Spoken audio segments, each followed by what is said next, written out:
what up? This is Outlaw Window Cleaner Radio live. It's Sexy Sunday. We're here with Seth Byers, Tim Huber, Mark Tanner, and me. Ice-T! What? Yeah, this is episode number 81. Yes, that is correct, sir. What is up, everyone? The chat is full immediately.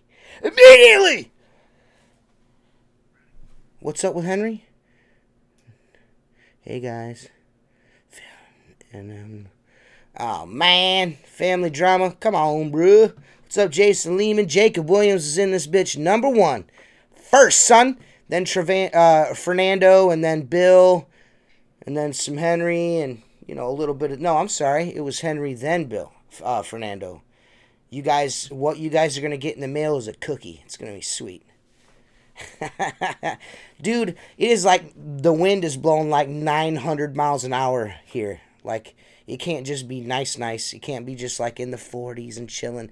It's got to be like 40 and fucking ding, ding, ding, ding, ding, ding, ding with the flagpole out front. That's annoying as shit. Go buy a guy. Just take a positive outlook to it. Say, damn it, it's March. It's going to be windy. I'm going to fly a kite, damn it. Yeah. You know?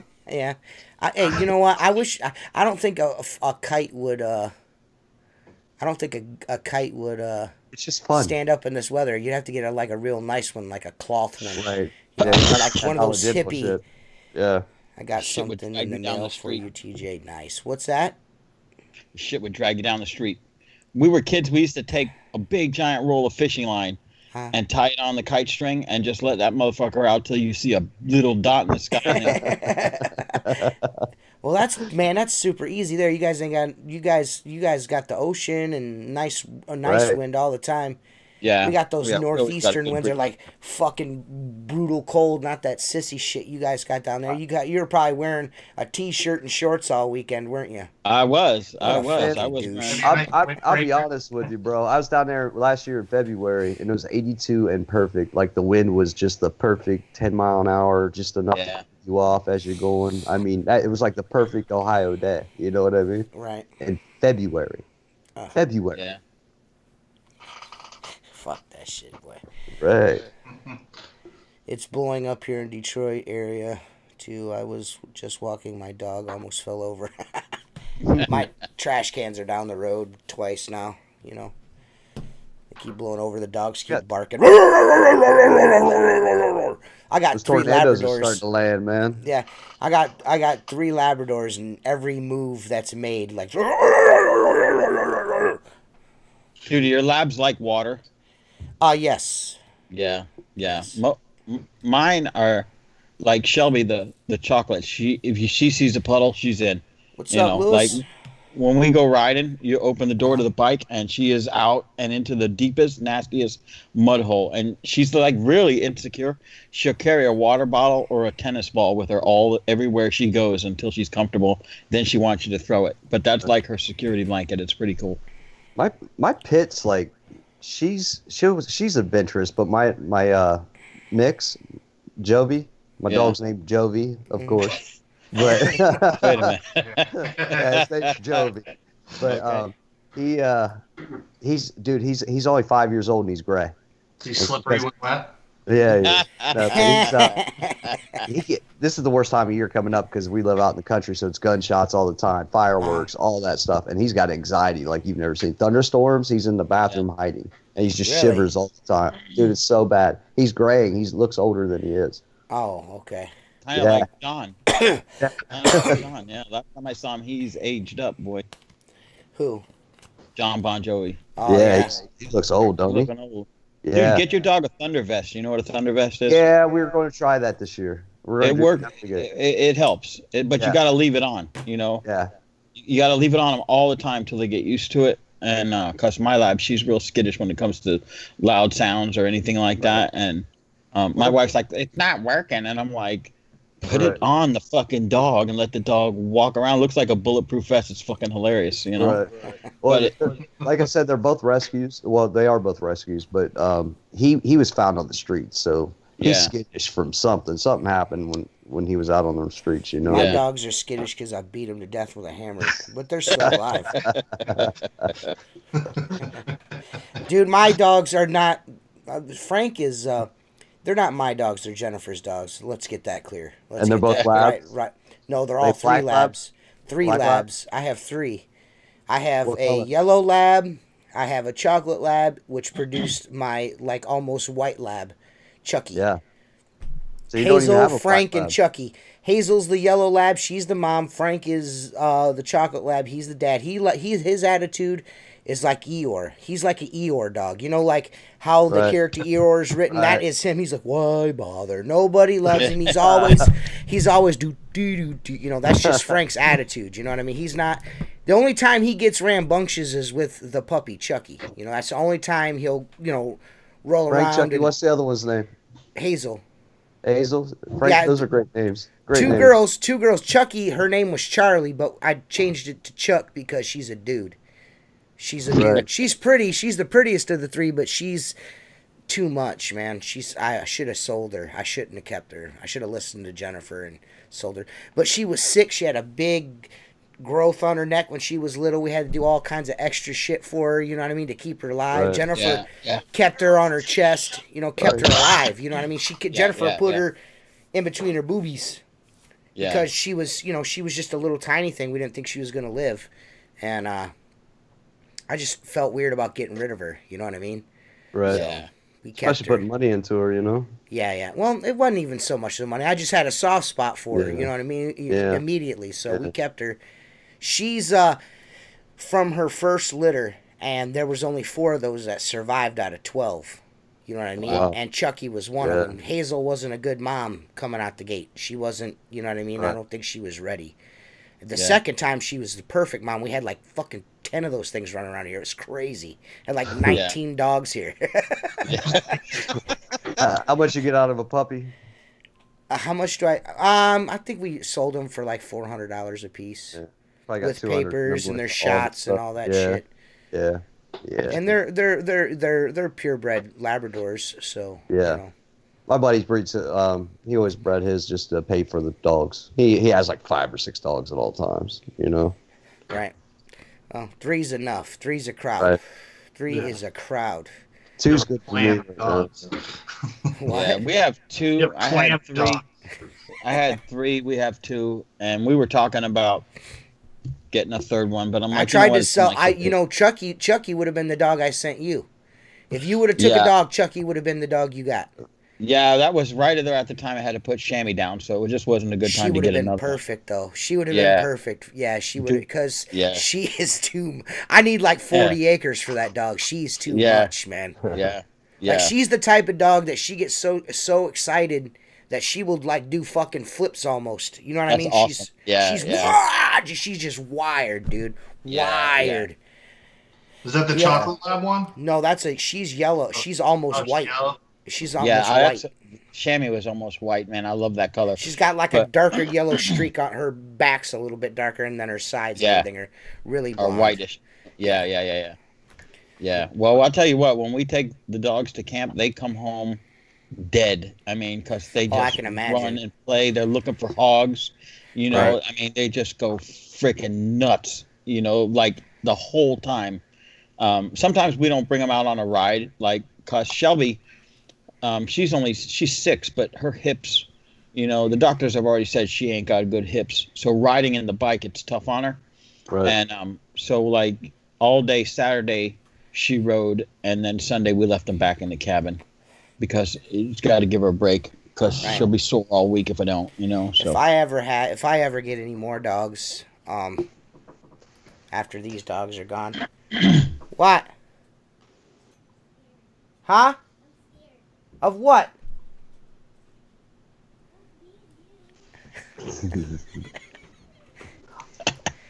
My son, he's something else. Yeah, I got one of those too. Yeah, he's something else. We got a first question here. Oh, what is it? Yeah. Mark, do you have any go ahead. Corporate accounts that pay every 3 to 4 months? All my accounts are net 30. I have a hospital that's net 45, and they still can't figure that out because they're always on hold with us. But we extend net 30 to everybody. And if an account makes me wait 3 to 4 months to pay for services, we no longer service them. I've learned my lesson that a bad paying account is always going to be a bad paying account. I'll give them 1 or 2, maybe even 3 strikes. You know, like we have this hospital that I started last year, and we've only been paid 7 times, and we're supposed to get paid 12 times a year because there's stuff every month. And they're like, oh, we had money left over in the budget. You guys aren't billing us properly. And we're like, no, you guys don't pay your bills, so we put you on credit hold.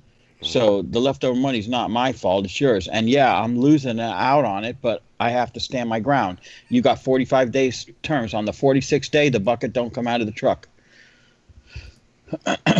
I watched my old man get sick fighting for money. I ain't going to do it. Come on, Troy. Troy said he's so fucking lonely. Listen, player, all you got to do is reach out to me. I'll be your friend, buddy. You can talk to me.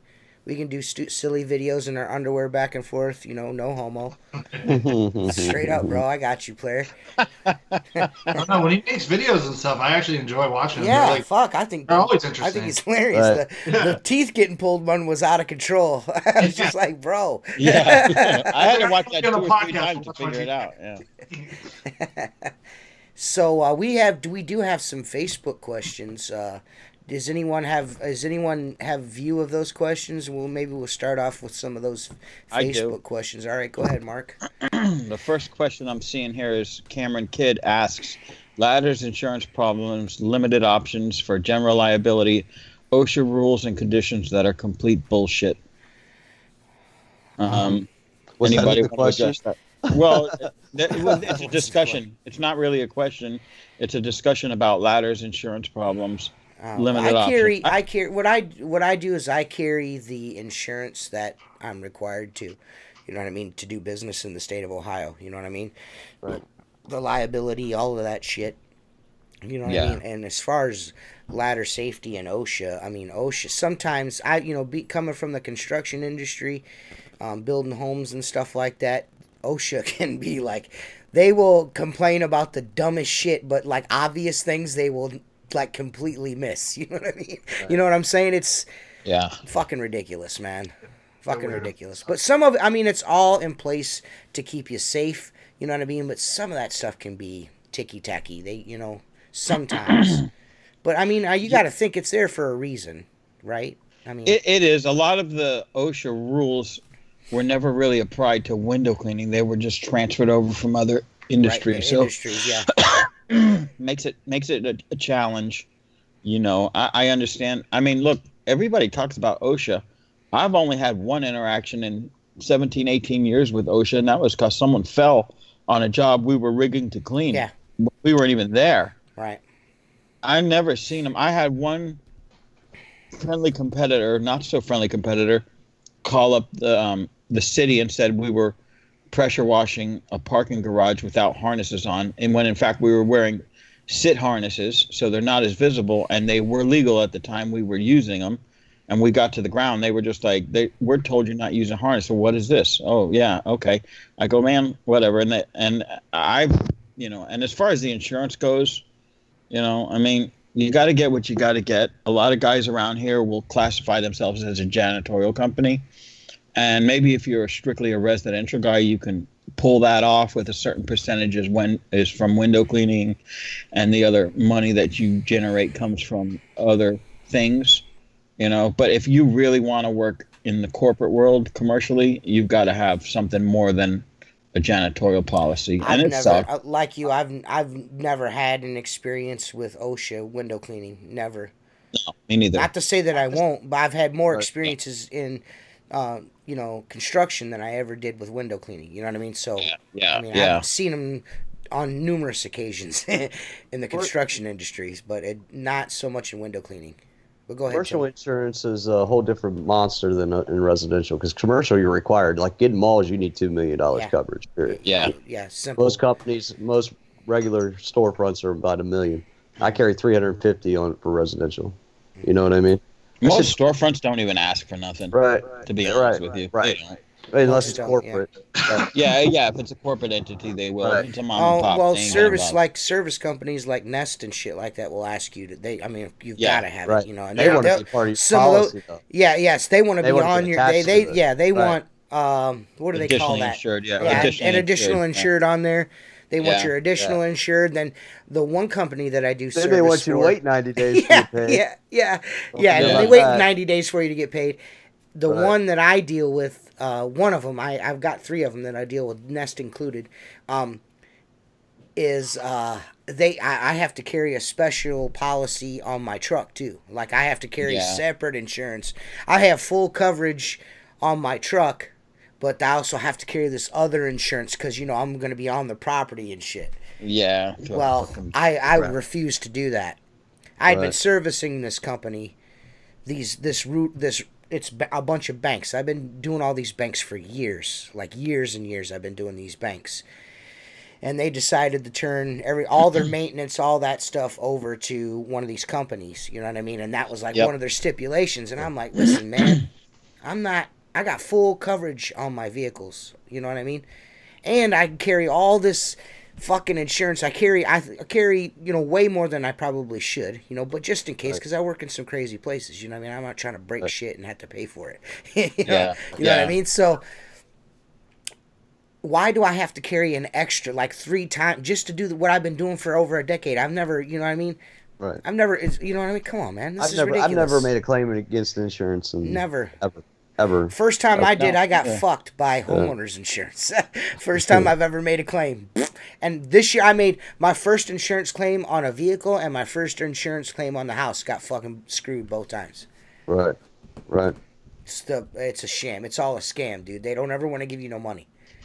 No, they just want their money. I'll tell you, we had a claim after the hurricane because my roof was laying in the yard, you know, and then I have USAA and they stepped up, no problem. You know, it wasn't a huge issue. They sent out some inspectors. I got 3 quotes for everything, and they were stroking checks. So I mean, I have no complaint there. But you never want to use, especially business insurance, man. If you're high risk at all and you put in a claim, you're done. You're not going to be insured. They're going to be your partner. They're not going to be your insurer. They're going to charge you so much that they're basically a partner without putting any money into your company. Both of my claims that I made this year, the truck and the house, I paid more than they paid. You know what I mean? Yeah. You know what I mean? My deductible was 3 times the money they gave me. You know what I mean? Yeah. It's like, what the fuck, man? You know what I mean? This is pointless. The truck, I end up having to come a shitload out of pocket for to get the paint to match because that silver's so fucking hard to match. You know what I mean? That gray. Metallic, anything metallic. So they got to do the fender and the door, which I still haven't done.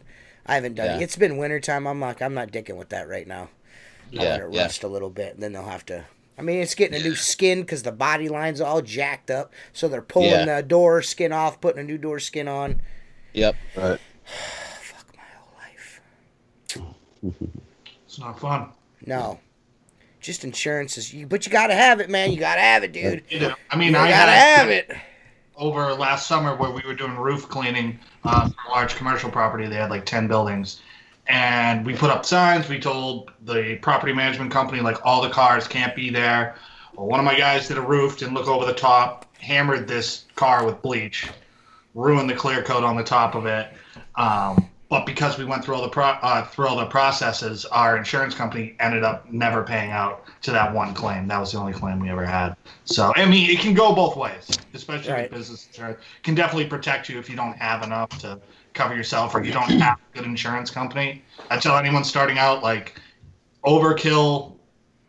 I overkill on my insurance just to make sure that we're covered. Right. You don't want to get into that, getting sued, you know, all that. Yeah, that was my concern. Yeah. That was my concern.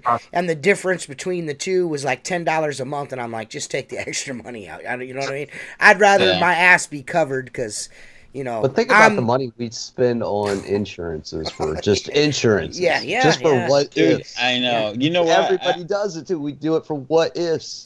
I had that exact that percentages, you know. I had that exact conversation with a buddy of mine that I hadn't seen in like 25 years, and we were just talking shit. And he's in business for himself, not window cleaning. And I go, dude, the amount of money I spend on insurance between business insurance and all the vehicles and everything else, dude, I could be an irresponsible teenager and have a butt ton more money. You know what I'm saying? Every time you turn around, I'm sending it out. When my son got a driver's license, when he turned 16 and got his driver's license, because we got a Mustang sitting in the garage, and he signed off that he cannot drive that car. They jacked us $300 a month. Yeah, just because the car's in the garage. Yep. Just because the car's in the garage. Yep. Yeah. I can't. The Archdiocese wants 4 million and 1 million vehicle, even if the truck is not on the property. Yeah, that's the same thing I went through. The same thing, and I was just like, listen, dude, I'm not doing that. I'm not, because to insure my vehicle on top, I mean, that's just outlandish. I mean, let's be honest, man. What are you asking for here? You know what I mean? And then the company that the actual owners of the banks were like, listen, man, this guy's been cleaning our windows for like 13 years. You know what I mean? I can go in banks. I go in the bank and I can be left alone. You know, they know I'm not gonna fucking touch nothing. Right. I'm not gonna try to steal nothing. They're like, listen, we got to make this shit work. You know what I mean? Yeah. No, go ahead. I had one a few years ago that I cleaned this building for probably close to 10 years, and it was roughly $3,500, $4,000 to cleaning twice a year, and then the building management stayed the same, but the building sold, and the chief engineer came to me and says, you have $2 million with a $1 million umbrella. You need to bump it up to $5 million with a $2 million umbrella. And I'm like, dude, you're killing me here. So I called my agent, and the premium was like double. It like basically doubled it. So I went back to him and I'm like, look, you guys aren't giving me opportunity on other buildings, so I can't afford to eat this because it'll put me on the red on your job. And then their attitude is, well, you have it for other buildings. I'm like, no one's asking me for $5 million. They're asking for 2 or 3, and then he comes clean. He goes, you know what? The building was purchased by Travelers Insurance, so it's in their best interest to jack every single vendor. Meanwhile, he goes, I can't get an electrician, I can't get a lawn service, I can't get a tree trimmer, I can't get a plumber to work in the building because no one carries that type of insurance. And I said, well, instead of paying me 4 G's to wash your building, you're going to have to pay me 7 for me to make what I'm making now. So you got to give me 7,000. Can you get that in the budget? He said, no. I said, then there's the answer. We just can't service you anymore. We got another question here. I don't know if it's really a question. Proper shoes for window cleaning. I am to understand Gucci is the #1 rated shoe for window cleaners. that looks like to be a trend in window cleaning now. Is Gucci I'll tell you shoes. What, I think that might have to will get a never pair of die. No, dude. That thing will never go away. Poor Josh Thompson, man. People fucking ride that dude like a pack mule, man. God damn, boy. At least he ain't got no shame. He's just like, whatever. You know what I mean? He lets it roll off his shoulders, so I can appreciate that about him, you know what I mean? Because people do roast him for that fucking picture, that's for sure. He's got like that wrestler mentality. You know what I mean? Like that ultimate heel. He doesn't give a shit. Right. Kind of like that Val Venus comes sliding in. Shit, doesn't care. I kind of dig it, to be honest. He said the Acme Tip Revolution. I'm assuming that the Acme Tip is coming back. I kind of feel like it is. The Euro thread is kind of, I've never been a fan. You know what I mean? It always seems to, like, once you get it cinched down, it'll go, and then, you know what I mean? Acme thread, you tighten that bitch on too tight, it's just broke. Yeah. So, I don't know. Maybe it's just me. Scraper blades, pros and cons. Titanium versus stainless steel blades. What do you prefer, Mark? Titanium or stainless steel? I've never owned a titanium blade. I've had the carbon. Yeah. And I've had the stainless. Now, the I stainless always is use a cheap stainless. grade. Yeah, but the stainless is a cheap grade, so it doesn't last forever, but it does outlast the carbon. The carbon, The carbon blades are sharper. They put a better edge. But they carbon rust. But they rust quick, dude. That shit's annoying, bro. Right. I'll give you. How many of you guys use the Triumph scraper blades? I do. I use Adderall. Okay, and the reason I'm saying Z40. the reason I say this is because I learned this from an old school guy, and it's a trick that might sound stupid, but you put in a blade, and you don't. Sometimes if you're doing a lot of scraping, you wonder, did I flip it over yet? Well, I used to watch him put the blades in, and he was always turning it back and forth. I'm like, what are you doing? He says, I always put the lettering, facing me the first time around, and then the second time I know it's if I away from flipped me. it or not. But not all scraper blades have labeling on them. Oh, yeah, right. Yeah. Yeah. I bought a package of the Unger blades once for I bought that scraper with that breaks. It's got the which is nice sometimes. Ninja scraper, yeah.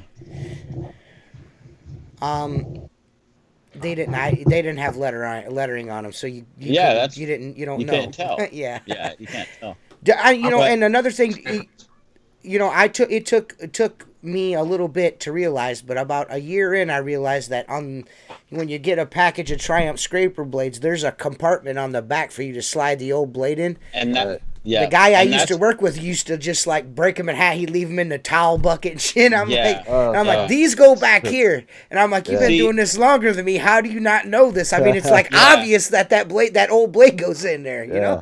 Yeah, and you know what? The Triumph is the only one I know of that has that old scraper blade.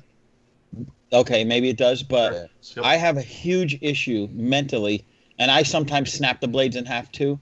Like if I'm doing glass restoration, I'll take a piece of masking tape and then lay the blade in the tape and fold it over so it can't be opened and throw it away. Because like I'm deathly afraid some asshole grab the trash bag or whatever and that fucker will slice them open. I always put it in that plastic. I just keep a big coffee can in my truck, and that's where all this old steel wool and old blades go, and then when it's full, throw it out, grab another one. Yeah. I hate going, like, I've cut myself so bad leaving it in the bed of the truck, and you're going to grab something. Yeah. It's like all of my accidents with blades are always a blade not in a scraper. That's all my accidents have been from that. You know what I mean? Yeah. All of them.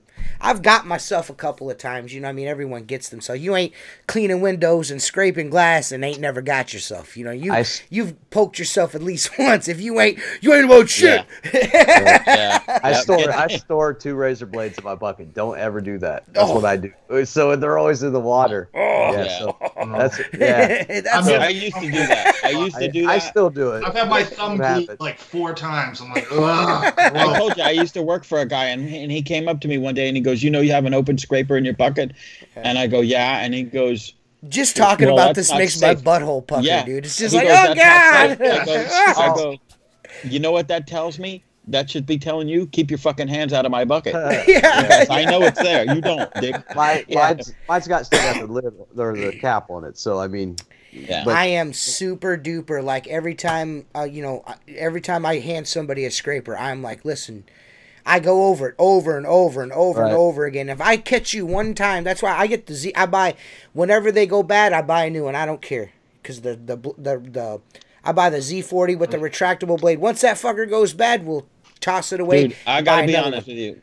On your recommendation, I bought that one, the white one. Because remember we discussed, I said, man, the original one, the thing is hard as hell to get it to unlatch and everything.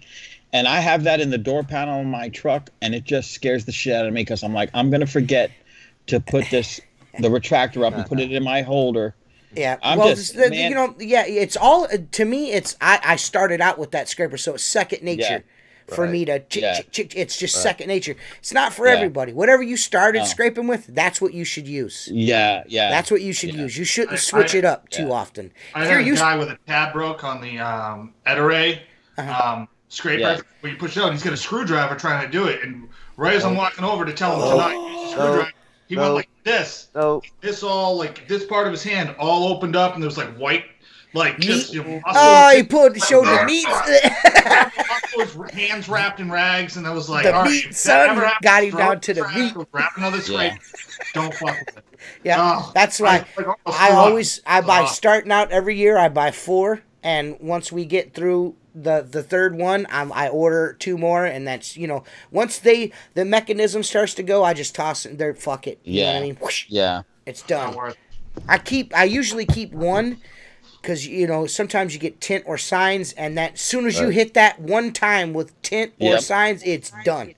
So you got to have that one scraper just for that. But outside of that, I always have 1 extra on the truck just because you always drop it, and it always breaks that yellow case on top, and then it's done after that. They order the extras. I don't know why I don't just order. I mean, they sell those separate. The Bush Monster gets them. I lose so many scrapers from. No, they just fall flat. They bust. Mine is mine is small squeegees. I lose like 3-4 small squeegees every year, like a 10 or a 12 every year. I'm always losing them. Fuck. The Bush Monster gets it all the time. I look around all over for him. Like, where did it go? Yeah. Every time I lose. An hour to find it. You're like flipping out. Yeah. Oh, I hate when I'm doing like 12 over 12s and that small specialty squeegee I cut to do it. And I lost it like 3 windows ago, and I have no idea where it is. I'm just flipping out. Oh, it's the worst. Is there any other questions, anyone? There was one about DI water stains and something or other. Yeah, well, else. I got him here on the phone. Let's go down in order. So Rob Peloso asks, organizations, how do you feel about ROE? I don't know what organization that is. I'm not familiar. Are any of you? ROE? No, I don't know what he means there. He didn't say, Yeah, it says window cleaning self-claimed gurus and how they help or hurt the industry. You know, look, I've always been an advocate of these guys. I got in on it. TJ noticed on Pro Window Cleaning last week, late in the week, and he's like, dude, I told you not to post in that damn page. Yeah. You know, some guy was something like, I own a marketing company. I'm going to go smash all my competition. And I'm just like, dude, you know, and I got sucked into it. Yeah, but these guys that know everything and they're the best at everything, they're never around very long anyway. They just kind of disappear and go away. And look, and I've said this before, look forward, don't look left or right or behind you. Who gives a shit what anyone else is doing? It's going to be a one-man show until you can build it up enough to bring on people. You're not going to be that top guy in town. Yeah, you're not going to. Yeah, I got 40 trucks first week. Right. Yeah, you're in the red for the first 5 years, man. And if people don't get that, like, I don't care what business you start. It doesn't matter if the tools are cheap to buy this or not. You know, your profit margin isn't the same if you own a construction business. You know, you got to build the clientele, man. Like, it's just so much misinformation. If you're a new guy, I don't know, listen to this podcast. Ask people who've been in the business 20, 30 years. Some of the best guys are the quietest in groups. Oh, yeah. No question. No question. Guys who know the most are not talking. Yeah. So, and that was what this podcast was when it all started initially, was just trying to get an experienced point of view out there for people to listen to. You know, I'm not saying that we know more than anybody else may or anything like that, but there wasn't a lot of this kind of banter about the business to begin with. You know what I mean? It was just kind of, you know, really clinical, and it was just clinical, and you know what I mean? You know, and it was not, it's some of it's sold kind of a little bit, you know what I mean? It's even by some of the people in the industry now still that do things like this. It's still kind of a selling point in some sort of nature, you know what I mean? And this is more of a, like, ask your question and we'll give it to you. I have no problem with people, I'll comment on the guru thing. I have no problem with people that actually have proven success and track record or put it out on the line, they're doing. Yeah, I have no problem. You know, if you want to hire a coach or something like that, I know Joseph Henry Hardy was doing this for, I don't know if he still does it or he may still. Yeah, he did that for about 45 seconds. I don't know. I don't know if he's still doing it or not. But you know, Joseph seemed to help a couple of people out, like Lewis Coatney. He really seemed to have helped him. He's still doing it. It just depends on who. You know what I mean? Is doing it. I feel. Like the what do they call that? Where they're doing these meetups. You know, they're doing. Oh the meet and greet type of deals. The one thing, the one piece of advice, Nashville. The one piece of advice I think all y'all will agree with. Now, Tim, I don't remember your history too much, and Seth, I don't know yours too much. We have spoken about your past, but I know for a fact TJ worked with the company he now owns, and if someone ever said to me, what's the best advice you could give me to start a window cleaning company? The first thing I would say is, I wouldn't say go borrow some money, save up some money. I would say go work for somebody. Absolutely. Go work for two different kinds of companies, maybe a residential, maybe a commercial, and use that as a template for things. Like I worked for my dad and I learned what I didn't want to do and I learned what I wanted to do. You know, same thing with you, T. You know, the guy that you worked with was bullshit crazy and would do anything. Okay. You learned, I'm not going to do that. I'm not going to, run my business that way. And this is the direction I want to go in. So, look, the best education is experience. And I can tell you this right now, even though I tried to do things differently, it's still been a learning experience. It's still fucking hard. I'm still... Every day. 5 years. This is 5 years in. I'm still fucking learning. I mean, I still ain't shit. Still, I ain't learn. Still ain't got it right. You know what I mean? Yeah. Well, you never will, dude. You will learn shit. I mean, I'm going to get better at it. I've gotten better at it. You know what I mean? But I'm still not where I would like to be. You know what I mean?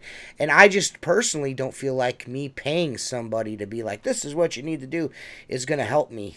You know what I mean? Some people need that. And some people can afford that. Maybe they got, you know, a sugar mama, or their mom and dad got money, or, you know, I don't know. But if you got enough money to pay somebody to coach you, then I don't, you know what I mean?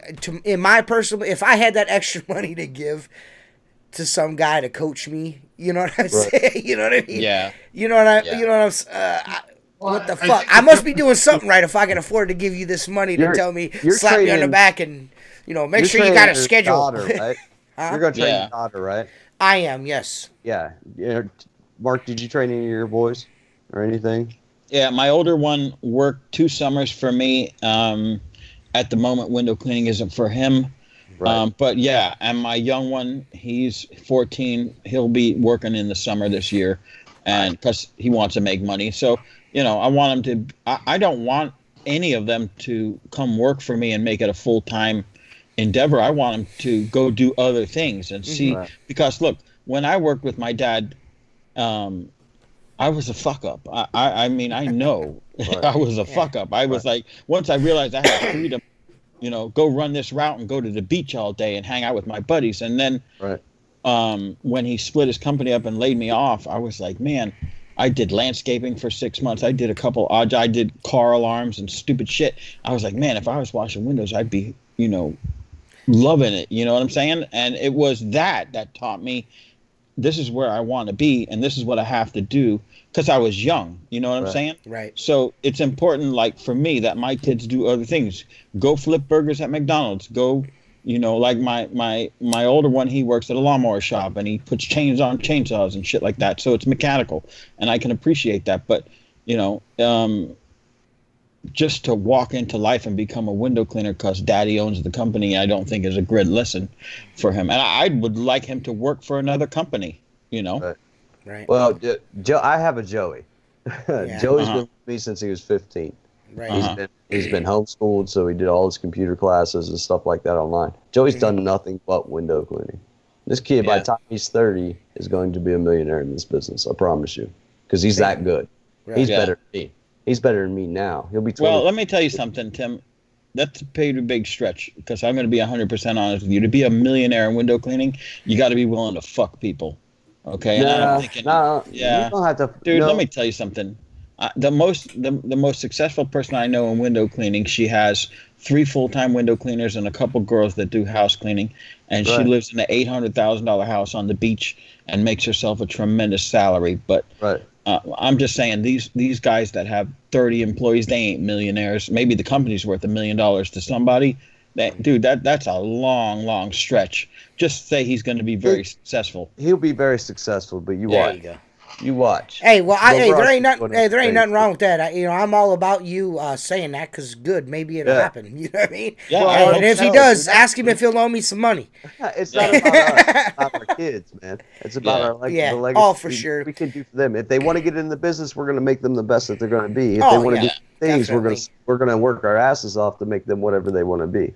David Decker has a question in the chat here. Do any of you guys use hard rubbers?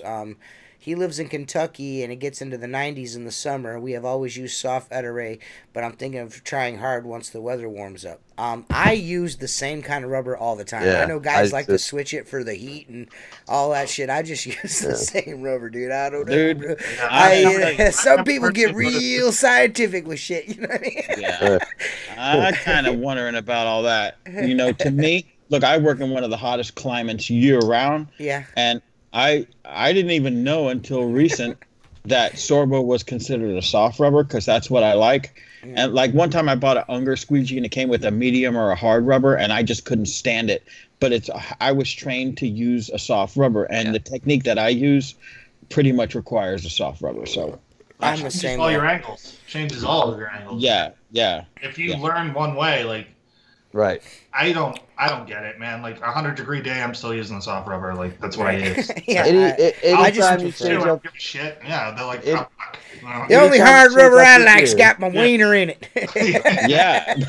Right. Well, he even uses those. Those are for sailors. But any new tool that you try, know that you're going to have a learning curve, and it's going to cost you time every time. Well, speaking of that, I'm going to buy one of those fucking accelerator handles and fucking trick it out and try to. Yeah, I'm going to try. I mean, fuck. Why not try, right? Don't buy one. I got one. I'll send it to you. Thanks, man. Will you really? An accelerator? How big is it? It is. Oh shit! I got two of them. I want the biggest one. I want the biggest one you got. You can have it. I'll show you. I'll send you some pictures of the stuff I have, and you tell me what you want. Awesome. Two of my guys wanted it. I bought it for them. They use it for like a month or two. For me, it's just a science experiment. Yeah. You want to give it a shot? Yeah. I want to give it a shot. I just want to give it a shot. You know, that's all. I don't really. I mean, like I said, I'm not the whole. I don't really. I mean, maybe it's just lack of experimentation or whatever, but I just, I've never noticed when it gets warm, like my rubber doesn't perform as well. I just fucking clean the glass. Right. I don't really, you know what I mean? Yeah. Well, what I notice is that sometimes busy getting a suntan. What are you doing? Yeah, I'm busy getting fucking burnt. I don't know what's going on, dude. I'll tell you, that's one thing this summer that I'm going to be paying a lot more attention to. I'm going to go get me a big sun hat. I don't give a fuck. In every video, you guys are gonna see me in a big old fucking sombrero. I'm done with the sun, man. It's beating me up, man. I gotta. You guys want to count glass this year? Count glass? What do you mean? See how many windows we're in front of? Yeah, I'll do it if you want to do it. You ought to get a counter. How do you? We need those counters. Yeah, we do. Oh, the clickers. Yeah, we all need to get clickers. Can you get them? I mean, yeah, but you can't get them into the tens of thousands, though. Because I know. Can you? The clickers? Yeah. We'll have to look into that. We'll look into that. I know I do a lot. Is it how much you personally do, or the business? Yeah, just personally. Personally. Okay. Yeah. Just what kind of glass? It's just more fucking. Tim, games like that. Why? Because you're a cheater. I fucking cheat like a motherfucker. Dude, I'll tell you what. On the 10,000 pieces of glass. Dude, I'll tell you, I'm a cheat. I cheat at every fucking game I've ever played in my life, and I admit it. I'm pretty confident in what I do. We'll be with the family. We'll be with my in-laws. There'll be 20 people at the table, and we'll sit down and play some fucking board game. Shut up. Kate starts looking at me, and she goes, "Yeah, she goes, he's already sitting there. He ain't thinking about the game. She said, he's going to ask you how to play this game, and while you're explaining to him, he's already figuring out how to cheat. Yeah. Because I do. I cheat like a motherfucker. I admit it. Dude, I'll tell you a funny story real quick. Go ahead. I went to pick this. I was dating this girl, right? This short. was like 25 years ago. And I go to pick her up, and she's there with her sister and her father. The family's playing, what's that game? Scrabble, right? With the letters on it, right? So she's like, oh, you're 10 minutes early. We want to finish this family Scrabble game. So I'm like, well, let me join in. I've never played Scrabble, but I'll play, right, dude? So they hand me some tiles, right? And that board, that thing you put the thing on, right? And I go, well, I got one with nothing on it. What does that mean? She says, oh, that's any letter you want it to be. So I quickly figured out if I turned the other motherfuckers over, they got nothing on them. So I put down like 5 fucking tiles upside down. Cheating like a motherfucker. Yeah, she goes, all of a sudden her dad goes, hey, wait a minute. He goes, there's only 2 of them in the whole game, and you got 5. David Decker says short story long. I tell you what, when we, like as a family, the card game is usually euchre. If we play cards, it's usually euchre. And that's always every single fucking time, always a problem, you know what I mean? Because you got to play partners, table talk, you know what I mean, and all that shit. Right. Signals, you know what I mean? It's always some bullshit. It always ends up like the last time we played euchre, my dad, his girlfriend, my cousin Michael and his girlfriend, and me and Jen, we were all playing euchre. I think there was only I don't know. I think Jennifer and Michael's girlfriend sat out, and me and my dad were partners versus. Or me and Michael were partners versus my dad, and I don't know what it was, but all I know is it almost ended in a fist fight. Yeah. Dude, my me tell dad you was ready something. to fight me or somebody. I was ready Yeah. to fight him. We was mad as Yep. shit on Yep. some stupid ass euchre. Yep. I remember as far back as kindergarten cheating in Duck Duck Goose. I'll trip the motherfucker. I'll pull his pants down. I am gonna get that fucking catch that Dude, motherfucker. I don't understand. So, like, you're not a trustworthy guy when it comes to No, I'm a sportsmanship. trustworthy guy, That's but fucked up. No, that's right. You had no sportsmanship whatsoever. When I coached football with my kids, and look, I'm not a sports guy, right? Yeah. I'm not a sports guy, but all of a sudden, because I showed up to every game, every practice, they go, "Hey, you're assistant coach now," and I'm like, "I don't know enough about football. Oh, have fun with it." And I was good with kids, Mm-hmm. So, dude, I figured out that I could put a Bluetooth headset in, a real small one, and have the other coach giving me hints on the side. What the weak side was, we were cheating like mother. I got the whole fucking team cheating, motherfucker. Hell yeah. We football, dude. Come on, bro. So, That's fucked seriously, up, bro. I've been with Leah 16 years. I bet you we played euchre probably a couple dozen times. And she still doesn't know how to play. Because every time she learned, she was drunk.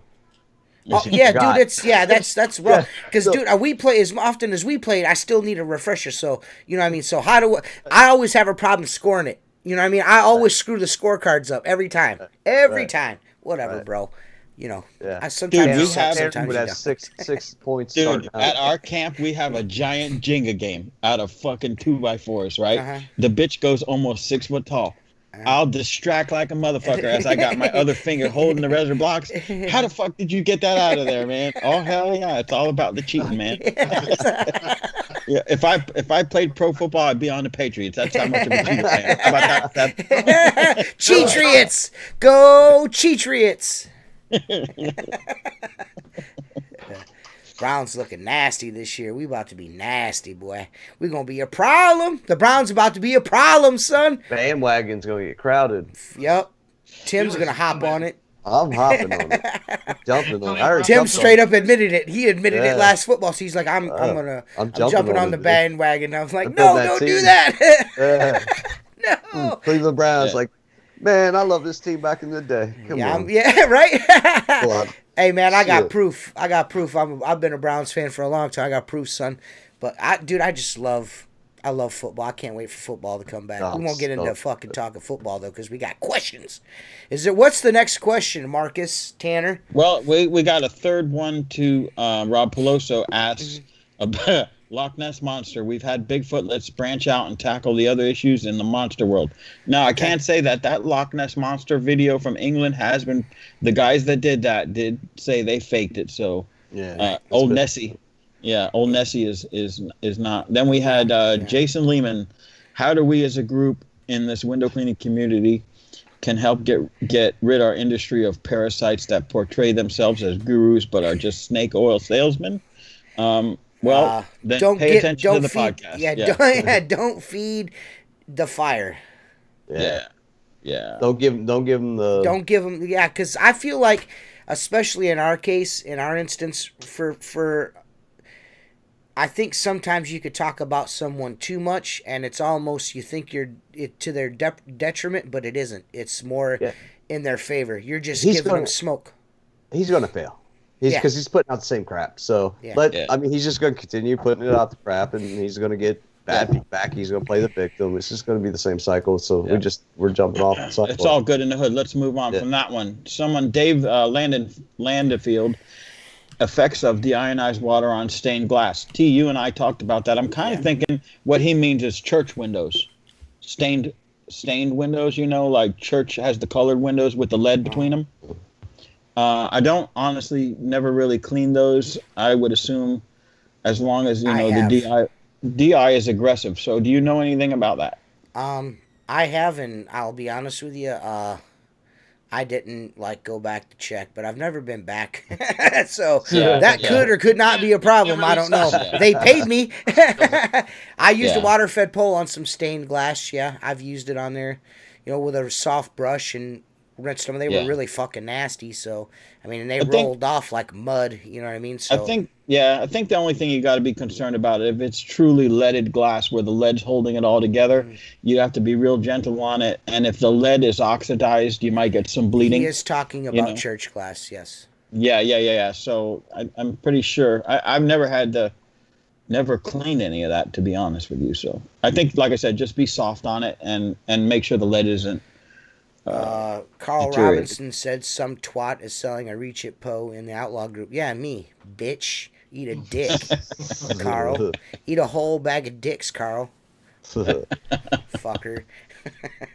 Yeah. Carl is a dick. His memes are really good though. His memes look like official. You know what I mean? Like, yeah. He's fucking, his memes, his Reach It memes are, I don't know where he gets those, but those look like from like their Twitter page or their Instagram. I mean, it's like spot on. You know, I don't know how he does it, but they're fucking awesome. Yeah, no doubt. Still a dick though. You want another one? Yeah. Aaron Himes, what's a good solution to use when cleaning artillery fungus in windows instead of wasting a lot of time trying to scrub off over and over? The solution is soapy water and a razor blade. That's the solution. Yeah. Or fingernail. I use my fingernail. I don't fuck with the fingernail because it always leaves leaves a ghost on there, and then you got to go again. So I just if it's got artillery fungus on it, I'm getting my blade out. That's all there is to it. I hit it with that fingernail, flip that mid over to that scrubby side, and just go over real quick and go. Yeah. Unless it's like just a saturated. Well, if it's an A dot, that's one thing. But I'm saying if it's covered in artillery fungus, I'm just I just scrape it off. You know, it's gonna be all. It's all hardwood. So and you ain't getting that shit off. Hardwood mulch. If they're using cypress or pine or something like that, that shit's not ever on the windows, man. I can tell you this right. I could tell you. Yeah, I could tell you this right now. You ain't never getting that shit off of siding. You could blow it off, but that shit that's for life. That stain underneath that shit is there for life. Everybody's like, how do you get that off there? You don't. Yeah. Tetragram asked, what invoice apps programs do you guys use? I happen to use the Customer Factor, and I've been using the Customer Factor since the Customer Factor was only like it had like 10 subscriptions. We were one of the first people to ever use it. I have documentation. I would definitely use Customer Factor if I was paying for. Yeah, if you were paying for something, Customer Factor's dope. We just use Excel at this point. And now it's linked with Send Gym and all kinds of shit. It's pretty they're pretty adaptive. The Customer Factor, they kind of it's for the industry. Too, right? That's what it was for. Yeah, I don't pay a lot for it. $36 or something. I'm grandfathered in. I'm not going to tell anybody how much I pay, but I was there from jump. We were a monthly subscription when they weren't very many people using that. You know what I mean? We were been on the ground level, huh?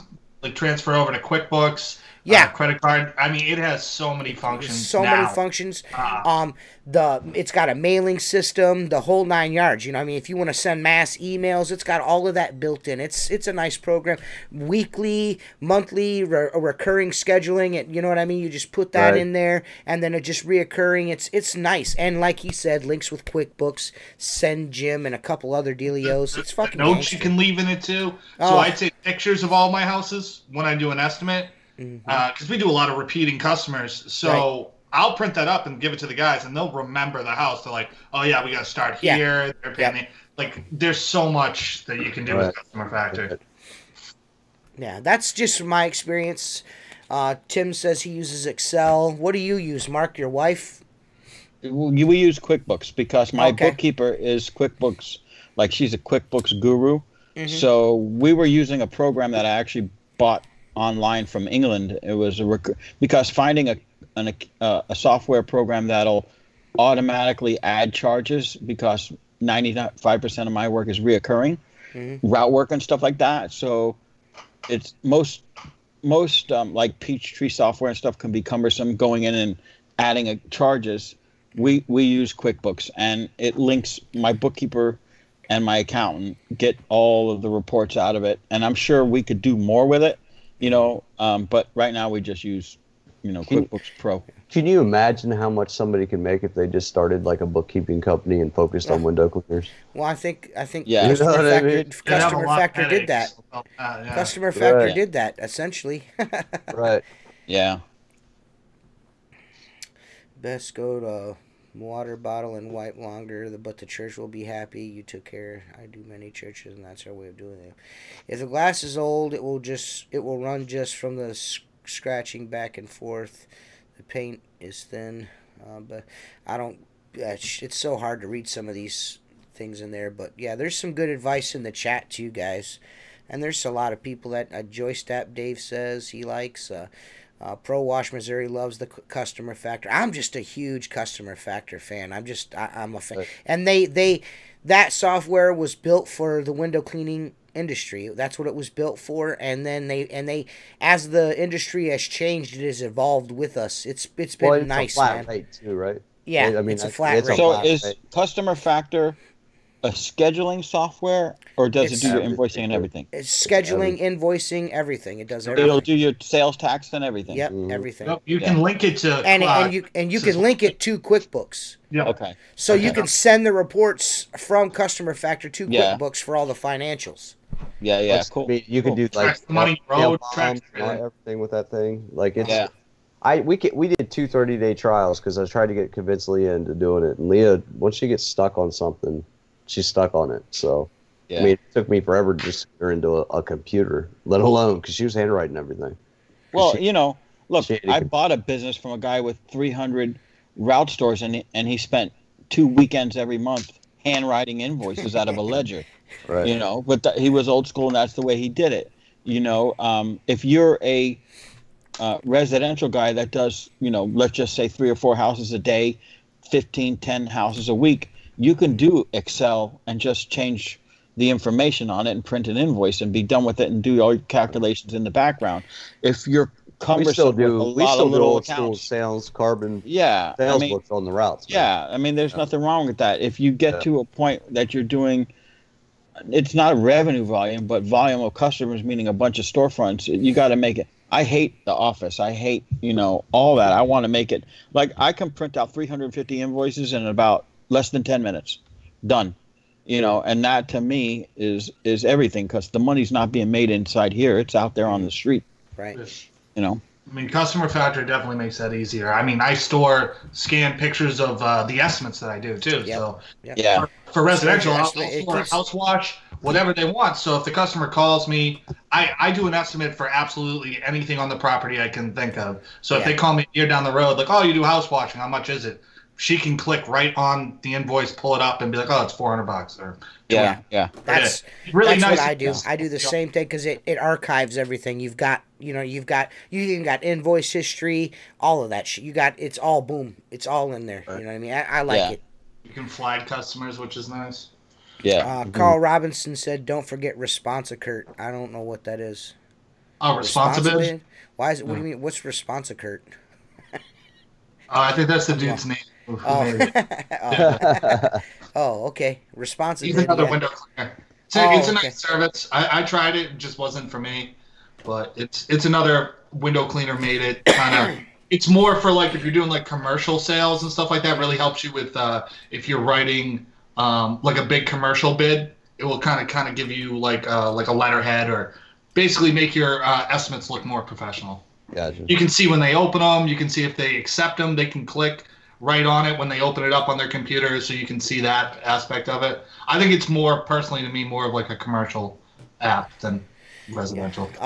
Peer Review asked, does Customer Factor allow the account to sign on the phone? We have all of our accounts sign our weekly stops so they know we were here, and we have proof of one says, why don't you come out today? Why didn't you come today?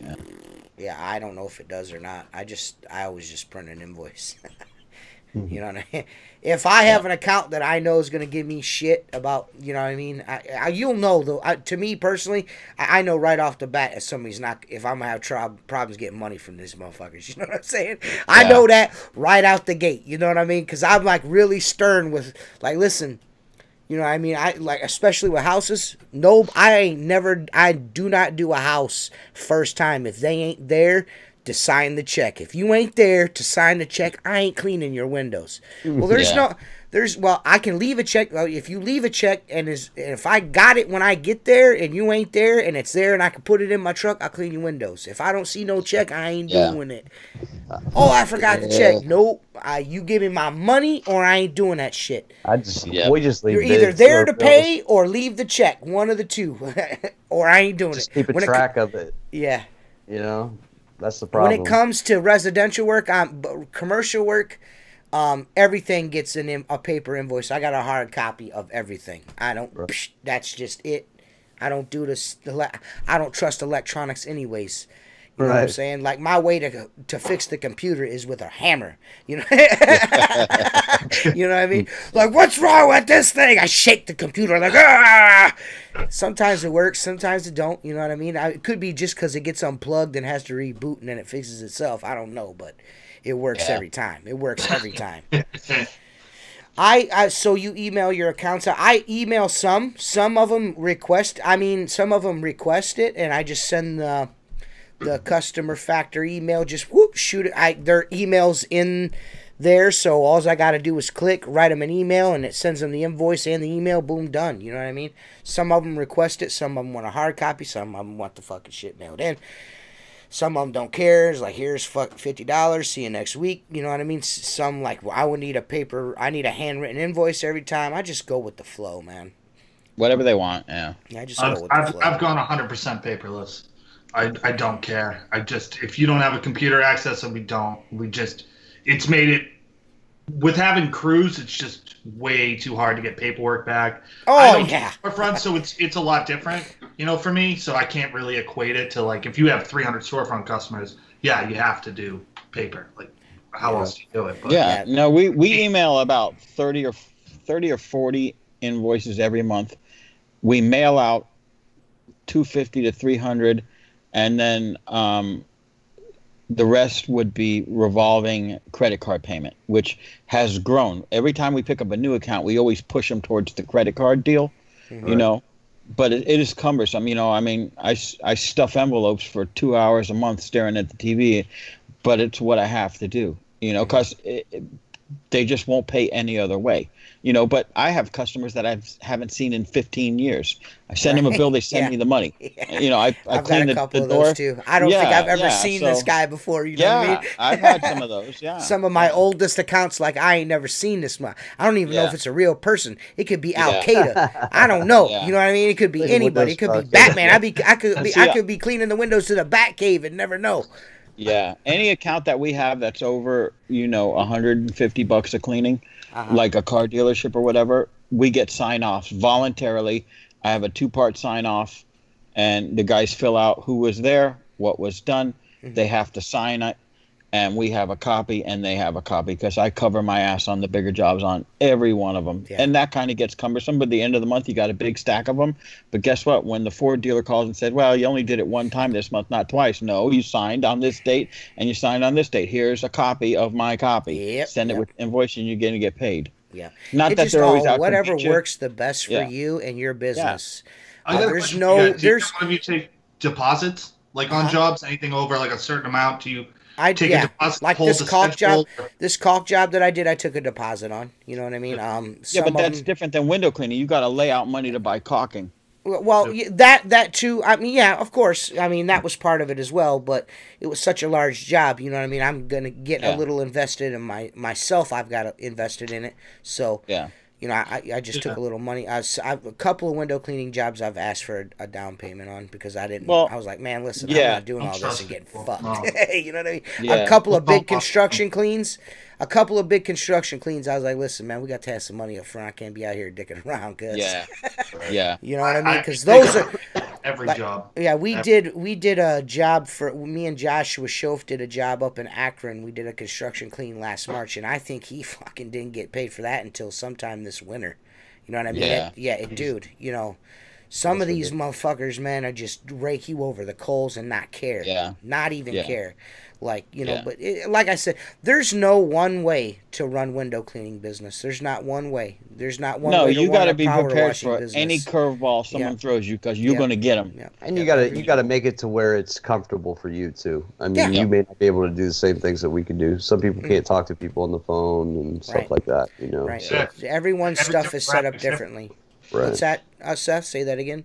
Every demographic's different too. Right, You know? right. Depending on how many window cleaners you have there, what people are Right. used to, it all changes. I've seen I don't know who. Yeah, I don't know who asked the question or made the point that when guys that ask in window cleaning groups, how much should I charge? You're never going to get the right answer. No. You're not. That is the worst question in window cleaning starting out. How much should I charge for this? Right. Dude, you need that. You need, if that's the question you're asking, then maybe you should call the guy closest to you in the phone book and ask him what he charges, because that's probably the best. That's the only, if you get an answer, that's the only right answer you're going to get. You know what I mean? If you feel that you need to ask someone. Yeah, there was one of those. There was one of those in pro window cleaning the other day that said, "This guy's doing it for $4 a window. Do you believe that?" And I go, "Well, maybe he's twice as fast as you." Right. Huh? So if you're getting 6 and he's getting 4, he's ahead of the game because you suck. How about that? Yeah, how about that? How about it takes him 30 minutes at $4 a paint? I don't fucking know. I'm one of those guys that I scrub, and then I use wool, and then I use a detail rag, and then I soap it again, and then I detail it with a chamois, then I squeegee it, then I dry it. Okay. Yeah. That's worth $20 to me. I don't mind helping guys out, but some questions, like technique questions, I think are good questions. You can't ask wrong questions when it comes to technique. You can't. But when you ask, how much should I charge for this window clean? Dude, I don't fucking know. Like $99 is usually my standard answer. You know what I mean? For everything. And if somebody else replies and says $99, I say $98. You know what I mean? It's experience too, though. Yeah. You have to screw up a bid to know what you're doing. Yeah. You know what I mean? Who here has not priced the job by 60% and been like, "Well, I lost $100 doing this job"? Yes. Today. Yes. I mean, that's the way you learn. I don't know how fast you are, how many guys you have, what. It really. Well, I tell you this, and on top of that, I've been bidding jobs. I was bidding jobs when I worked for the company that I now own. I was, for almost 10 years I've been, and I still fuck up occasionally. Occasionally there's like, son of a bitch, I didn't charge enough for this. You know what I mean? With houses. Yeah. Dude, all the time. Dude, I'm like, oh my God. I need to charge another 20% because I know something's going to happen that's going to drag my ass down real quick. And I add the 20% and still dick myself sometimes. It just, dude, there's no one way to. You don't win every job. You're just not. Think about this. I pay bills. The guys I feel bad for are the fish guys, and I'm not saying that it's just because they're not trained properly, and they don't have the speed, and they're out there working for fish prices and only making 30%, and paying for gas and doing all that. That's where we get a flux of companies coming in. I still don't understand how fish can get away with subcontracting like that. Because subcontracting has got so many friggin' rules in it. You know what I mean? There's so many different rules about subcontracting. Says you have to be competitive in your own market, don't you? Not at a percentage they don't when they make you pay. Yeah, they do. Yes, they do. Yep. You have to be competitive in your own market. For yes. A couple of years. How can they give you a percentage? They can give you. You can give a percentage to your guy now if you want. It depends on how you draw it up. It all depends. You can have a percentage employee. You can have a salary employee. You can have an hourly employee. I mean, at least in my state, which is. Yeah, but real estate to work in, but it's. I mean, are you under a contract too? I mean, yeah. I mean, if it depends on the fish, you know what I mean. It depends if you work for a good one or a shitty one. There's plenty of shitty. Well, listen, there's some good ones too. You look at it like this: if you're a hustler, it's enticing for you to get a third because you could set your hourly rate for the most part versus an hourly rate or a salary. Not at those prices, you can't, man. I mean, they're still doing 90 prices around here. In Ohio, but I think it depends where you are. I mean, we had a guy when I worked at Fish who did just storefronts, and he made probably about $55,000 a year just doing storefronts. So I guess it depends. You know, I mean, I don't know how good his work was or anything like that, but he was a hustler. Got paid. Yeah, he got paid. So yeah. I mean, I think it depends. Look, this is my opinion, whether you have employees that are salary, hourly, or percentage based, their labor shouldn't cost you more than 33%. Okay, so Tim, you're saying, well, how do you give them 30% or whatever? If my employees, if they're not making 1/3 of what they're producing, whether they're on salary or hourly, then I'm in the red, because it's basically the formula I use and most business outside of window cleaning: 1/3 for payroll, 1/3 for overhead, and 1/3 for profit to the company. It's very simple. So if I can get $100 a drop on a building, right, those guys got to be off that drop in 20 minutes to make money. That's the bottom line. Carl Robinson, this is a really good point. Keep your bid clear and concise. Be competitive with your pricing. Being competitive does not necessarily mean bidding low. So, I mean, that's really in a nutshell, and you've really got to base what you're doing just on your area. You're going to find out, you know what I mean? And to me, I'll be honest, I've never price checked. I've never price checked on not another competitor. I just charge what the fuck I charge. I charge you know what I'm saying? Yeah. Rate. What I feel, hourly rate rise. I got a strict structure that I keep to. This is how much I want to make per guy an hour. You know what I mean? Right. Yeah. And I scale it back from there, and boom, done. That's all, and if you don't, if it's more or less than the other guy, you're the one that determines your value, not the competition. Right. But I had luxury if you've been in business for a while to start doing that. I definitely think where Mark is at, or say Tim's at, or I'm at, are all in different stages, right? Right. Mark can charge probably whatever he wants, because he has a customer basis. He already has jobs lined up. He knows what he wants and what you don't want, right?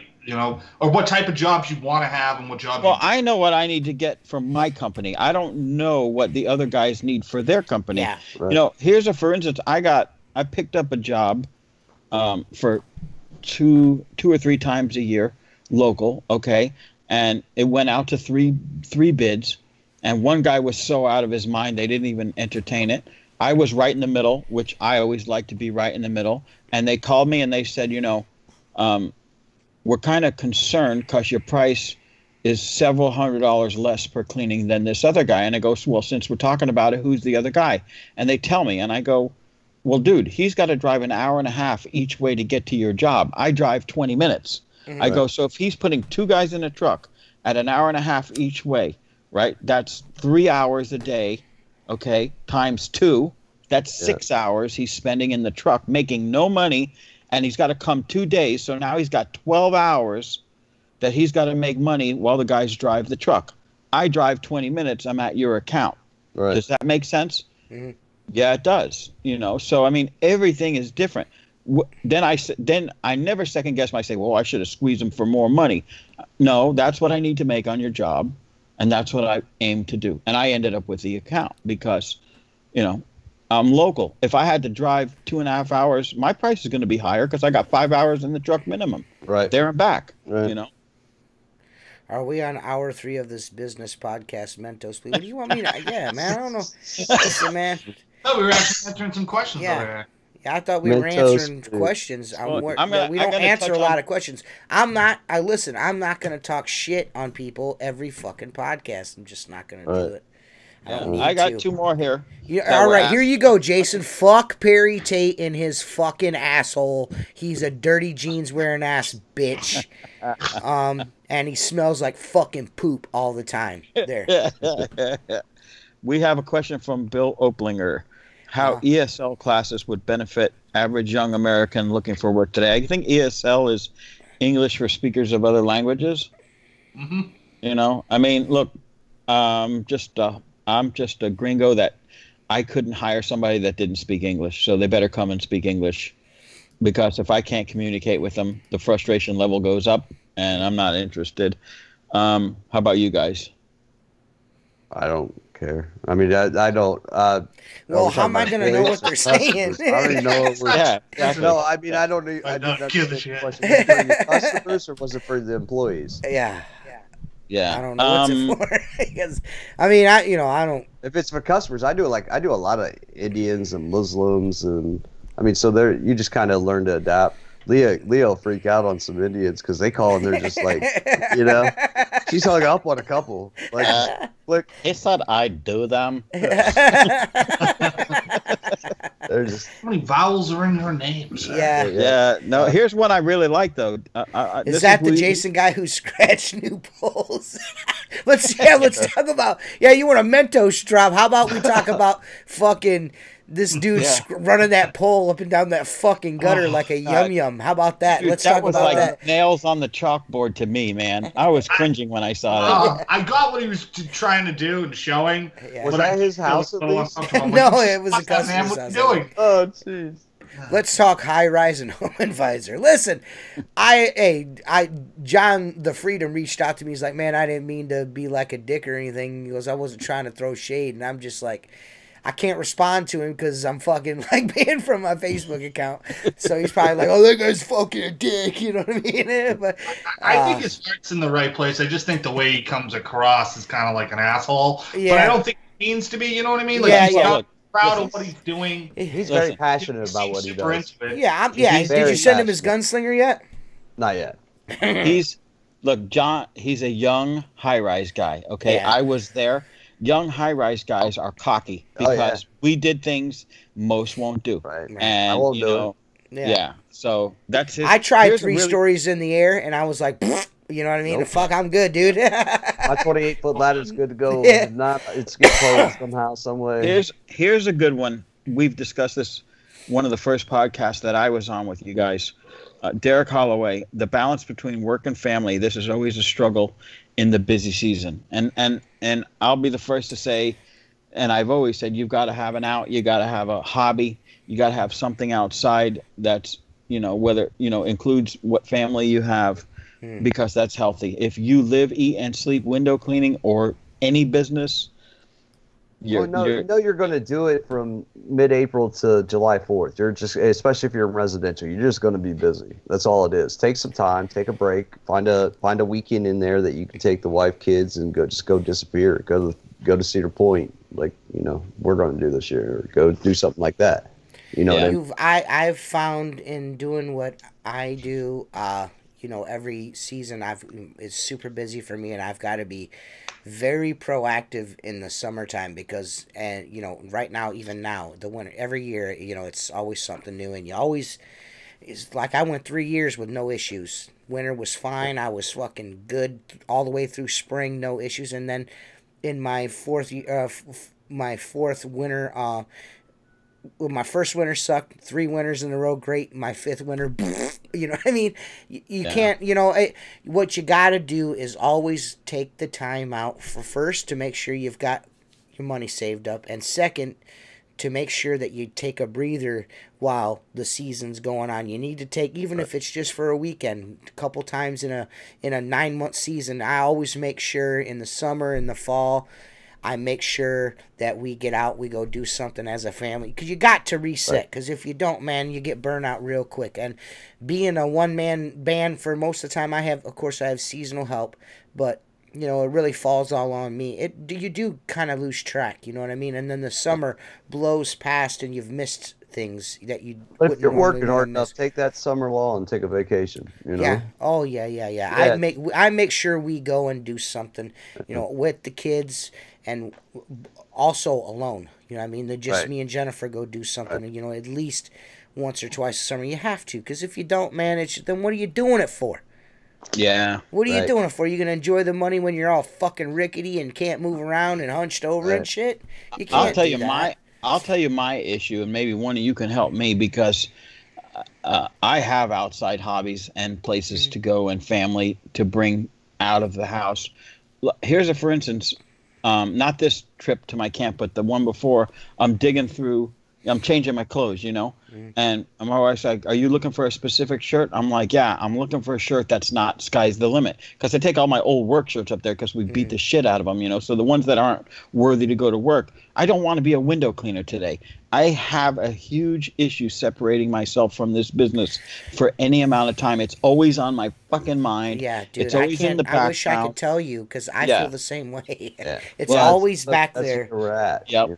You know? Yeah. But as the only guy who doesn't have a family, the only thing I can probably push. Yes, you do. You have us. Yes. Yes. Is mental health. Yeah. Give yourself whatever it is, a half hour, 45 minutes a day where you do something for you. Because I'd imagine if you have a family, like all three of you do, that if you're not right, like you can't do things properly for your family. You can't give them the time that they need. Do something for yourself. I don't know, read a book, listen to a podcast. I don't know, go to a bar and have a beer or two before you go home. Whatever the hell it is that you do. Do something to get yourself like reset, like you said. And you know, I mean, what's the point of having a family if you're not going to spend time with them? You know what I mean? Yeah. Yep. Those are memories. Well, I could spend time with them. I still got window cleaning all day today. I'm fucking riding, having a blast, and I'm thinking, I got to go Monday morning and pick up this equipment. I got to set up this fucking job. Yeah. I got to send an email before I go on the podcast. I got to check my email. I got to check the messages. Dude, the shit don't end. You know. Yeah, and listen, I appreciate the LGBTQ speech there, Seth, but it didn't work. So government help. Listen. No, I mean, it's so hard to shut up. I totally hear you, man. I mean, before I came out here, I was printing up stuff for stuff going out the next Monday. But, you know, I mean, you try. That's all you can do. I mean, it's hard to shut off completely. Here's the thing, Seth. You went on vacation, right? You took off. And you came and saw me. Yep. Okay. And then we talked about fucking window cleaning. Yeah. You know? And as much as I like to see you, I don't want to come to you and talk fucking window cleaning. But what else are we going to talk about? You know what I'm saying? Right. It never goes away. It fucking never goes away. I tell you what. I think that's the curse of a business owner, though, is that's how you relate to everyone here is the stress, the struggles, the bullshit that a guy goes home, clocks in 9 to 5, and just forgets all about it. So I think Noma says your mic exaggerates the whistling. I should have never said that shit. Sorry. Jason Lehman, no. It's kind of a rule of Jennifer's. Like if we go somewhere now, just me and her, like I got to leave my phone at home. Like you gotta. That's it. You know what I mean? Because I'm like email. Anywhere you go, there's glass, bro. Yeah. I know. You're already checking that. Oh, those. Oh, I can get those. Those are. Oh, there's a streak. Yeah, I mean, you've already critiqued all that. Don't tell me when you travel somewhere. Like I was in Boston and visiting my brother. The first thing we do is go downtown. I'm looking at how I would rig this building. How clean are these windows? And I'm like, I'm not even supposed to be looking at this shit. You know? I can't even. I went to my mom's birthday dinner at Texas or Longhorn Steakhouse, and I'm like, the manager come over and asked us how the food was. I'm like, your windows look like shit. You need a window cleaner. Here's a card. You know what I mean? I can't help it. I can't help it. You know. That's the hardest thing. It's tough. It's tough. It's tough to separate. Yeah, it's tough to separate. Do you have any more questions on there? Have we gotten through all the questions? No, we got through all the questions. That was all of them. Awesome. Is there anything anybody would like to talk about? I know people are asking about the Bigfoot moment. I thoroughly enjoy the Bigfoot moment. The Bigfoot moment is one of my favorite parts of the show because everyone knows I'm a conspiracy guy. I'm a conspiracy nut. You know what I mean? That's kind of like my thing. Not like my thing, but, you know, I get into that shit, like the JFK and the moon landing and the moon and, you know, aliens and Bigfoot, and that's kind of like my thing. Fuck Loch Ness Monster, that's fake as shit. The Jersey Devil, we're out. The jury is out on that. The Mothman, the jury is out on that. You know, breakaway civilizations, you know, stuff like that. My thing is,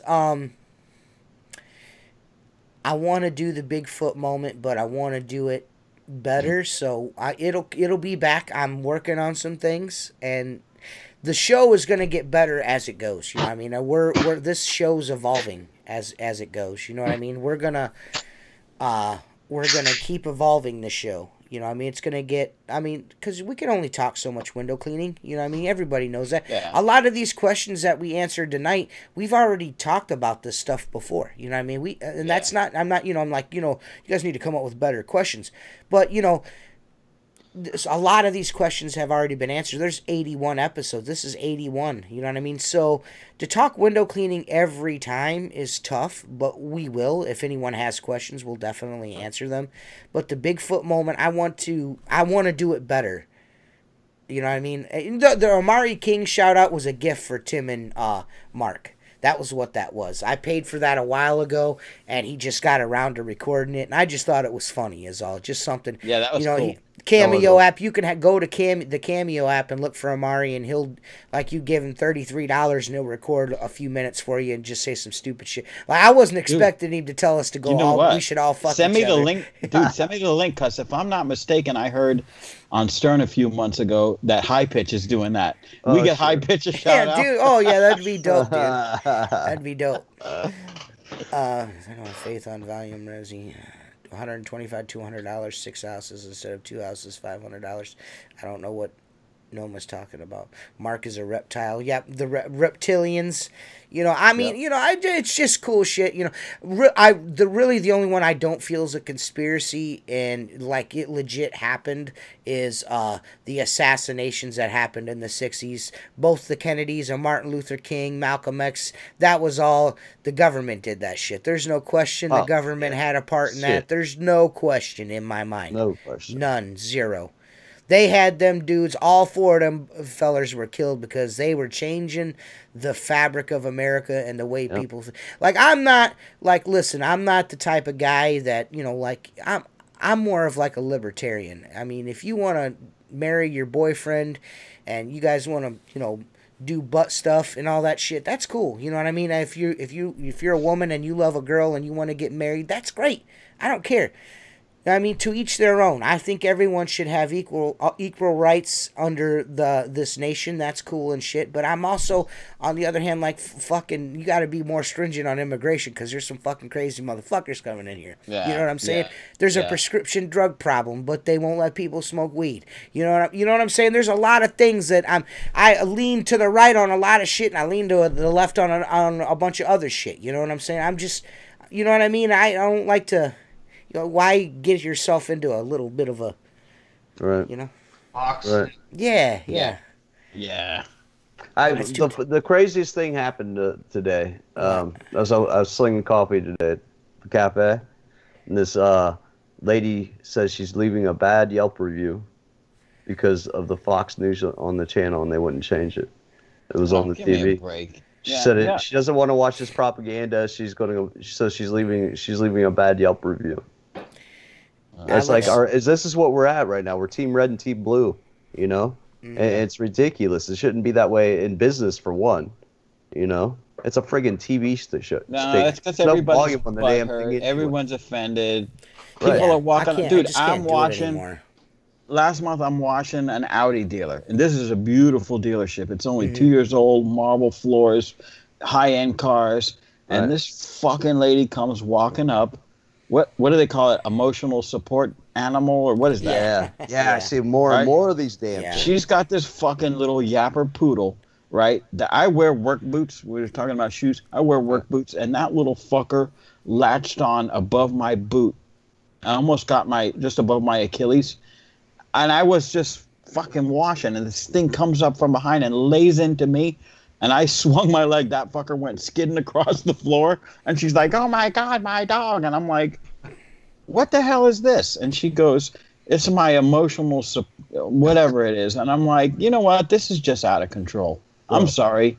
This is out of control. If you need to run around with a fucking poodle to make you feel better, but again, if that's so be it. But don't be mad at me if I kick your fucking dog or your emotional support cat that across little the fucking fucker room. Doesn't behave himself. Don't. If you want me to accept the fact that you want your fucking your chihuahua next to you while you're eating at the fucking restaurant, then be okay with me booting it across the room if he's fucking nipping at my fucking ankles. You know what I mean? States' rights, libertarian all the way. Go fuck your uncle if you don't like it. You know those people that have this their attitude is they're always, I don't know, how do you say that? They're always outgoing. They've got to show off something. You know what I mean? This lady's probably 50s. Her support animal is literally a Great Dane Rottweiler mix. And she goes around to all the restaurants in town with this damn thing. And he just sits there. And it's just like this big mini horse on the ground everywhere, all the time. And what the for fuck what? is next? What the? Yeah. I'm not gay. That's my emotional support penis in my hand. Listen, we're getting away from this. I can't allow you guys to do this anymore. Okay. This is just too bad. Fernando Trevino says Alex Lamborghini wants Jersey to have an alien moment. We gonna copy everything I fucking do, Jersey? What the fuck, bro? No, I'm just kidding. That would be cool. That would be cool for his podcast to break it up a little bit. You know what I mean? But the Bigfoot moment is going to go beyond Bigfoot in certain areas. Sometimes we're going to have different topics. Sometimes it may be aliens. You know, because I'm a big believer in the aliens, man. I think the moon is a fucking spaceship, bro. That's what I think. I think they towed that bitch in. They put it in orbit. And, you know, if the moon wasn't in the exact spot that it's in right now, life on Earth wouldn't even be possible. You know what I mean? You don't want to throw that God thing in there anywhere. Well, there's nothing wrong with God. Maybe God allowed it to happen. Saying, maybe Jesus. Maybe he's the Jesus to the aliens too. You never know, bro. You don't know. You know what I mean? There's nothing wrong. Hey, listen, I don't mind you talking about Jesus, Tim. If you want to talk about Jesus and Bon Jovi, that's cool, dude. But don't sit here and try to assault my fucking game just because I believe that the moon is a spaceship, bro. It's hollow, man. It's a spaceship. It's CGI, bro. It's so intense, man. Yeah. I love Eddie Bravo, man. And the big squeegee says, I carry a support burrito wherever I go. Tetragram, are you a flat earther? No, that's fucking bullshit, dude. Yeah. You can't, that's fucking dumb, dude. It's the dumbest thing ever. How come the sun is a circle, or is it like a spotlight like fucking the Truman Show? Get the fuck out of here. The Earth's not fucking flat. You fucking stupid motherfuckers.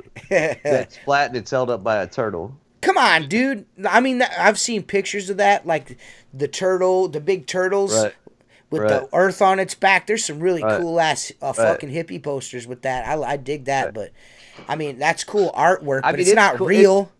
What's fucked up now is like we didn't have this growing up, man.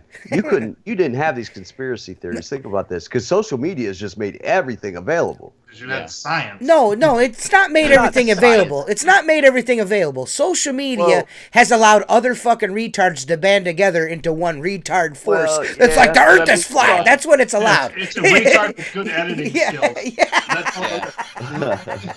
skills. There's an ice wall, dude. That's why you can't find the end, bro. Well, I mean, come on. Think about. And told you in.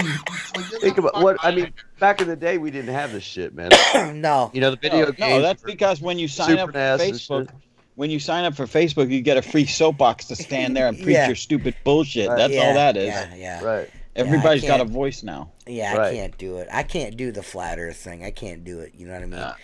I mean, you might as well believe in the magic. Vaccinate their children. So oh, jeez. We're not vaccinated. I'm an anti-vaxxer, so. What? I watch. Yeah. I definitely. Bullshit, Tim. Anti-vaxxer? Yeah, the anti-vaccine is like extremely like. What's the highest temp in Ohio in the summertime? I don't know. It can get up into 90s. No, man, I watched high 90s. My sister she had a side effect from it that gave her a disease as a kid. Luke, he's got really bad ADHD, but he had real high fever after getting a series of shots. So I mean, his high ADHD is off the hook, dude. Like he's medicated to the point he's zombified. And then we stopped the series of shots after Benny got his last series. His fever went for 2 days, dude. It was ridiculous. You're poisoning your kids, you know. Well, yeah, I know. I have a good buddy that his daughter. We can't talk about this shit. Yeah, we can't talk about this, dude. 15 got that papilloma fucking shot. Yeah. And dude, she cannot come out of her house. She is fucked. Yeah. And it was like 3 days after she got that. It's just shit we didn't have as kids, man. There's a reason there wasn't ADHD when I was a kid. There's a reason kids weren't allergic to peanuts. I must come from strong Scotch-Irish stock. We ain't had no problems with no booster shots. I mean, I'm just saying there's mercury in the shot. That's a big downfall, period. Listen, I can't believe we're talking about anti-vaxxing and flat Earth. What the fuck is happening to this podcast? I didn't need to bring Tim doesn't vaccinate his children. You're the reason why my son keeps getting the fucking flu, Tim. No, I do it slowly. I'm kidding. Do you know that the mumps and the measles and fucking chickenpox and all that shit's starting to make a huge comeback now, right? Well, dude, I had chickenpox as a kid. I'm never getting it again. You know what I mean? We went through it. You know? Yeah. Yeah, that's why you don't have chickenpox. What happens if your kid gets polio? What happens if your kid gets polio? Right now, you know. If your kid gets tuberculosis, we're in a day and age where schooling could be done at home at all times, and we can never do that because it's a daycare, so we can keep people working for the government to keep collecting taxes. Paul Rawson says Bon Jovi, Jesus, and anti-vaxxer Tim, I think we're brothers. Jennifer Darrett says vaccinate your kids, eye roll. I don't know who she is. Who is that lady? No, I watched Joe Rogan and Dr. Rhonda Patrick podcast, and that's what really got me to thinking about slowing down the vaccinations with Benny, just because what the experience we had with Luke. I mean, he had suicidal thoughts at 9 because of the medications and stuff like that. We went through a really bad time with him. Well, I can tell you right now, as my son was spent a couple of months in an incubator. You know what I mean? He's premature, and there's no way we couldn't vaccinate Uriah. You know what I mean? Right. Just the slightest bit of this or that, he probably wouldn't be here. You know what I mean? I guess it's all situational. I would, who knows? I mean, who knows? Maybe one of my children does have a side effect from vaccinations, but they're alive though. Right. No. Right now. We don't need to do debating. I mean, look. I, for one, get a pap smear every 3 months. Okay? Sometimes twice a month, just because it's so fun. It could be, to me, as far as anti-vaccination and shit like that, to me, it could all be a DNA thing. It really, honestly, it could be a DNA thing, like something in your family tree just does not agree with. Could be the ingredients in the. And I'm not saying that it could be. I mean, listen, I'm saying it may have a more adverse effect on a certain portion of the population than others. Is what I'm saying. I'm not saying you got weak DNA or anything like that. I'm just saying there's just too many of them at this point. At one time, that's all it is. It's just too much. Says, too much bad. You can't get autism when you die from polio. Man, I was in the military, dude. I've had so many shots in my life just from that.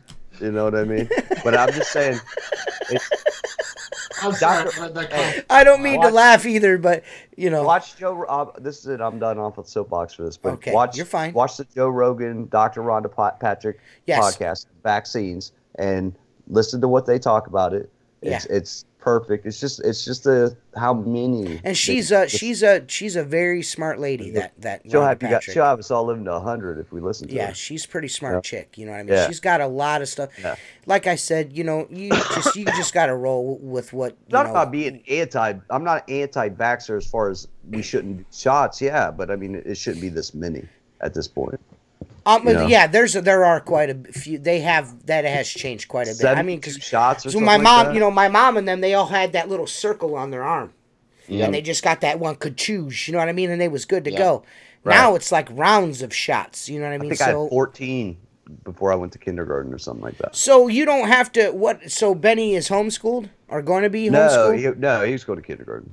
But he's got to be vaccinated to do that. Yeah, and we're almost done with it. Okay. I mean, yeah, they won't let in Ohio. You can't go to school without your shots. I mean, listen. No, they won't let them.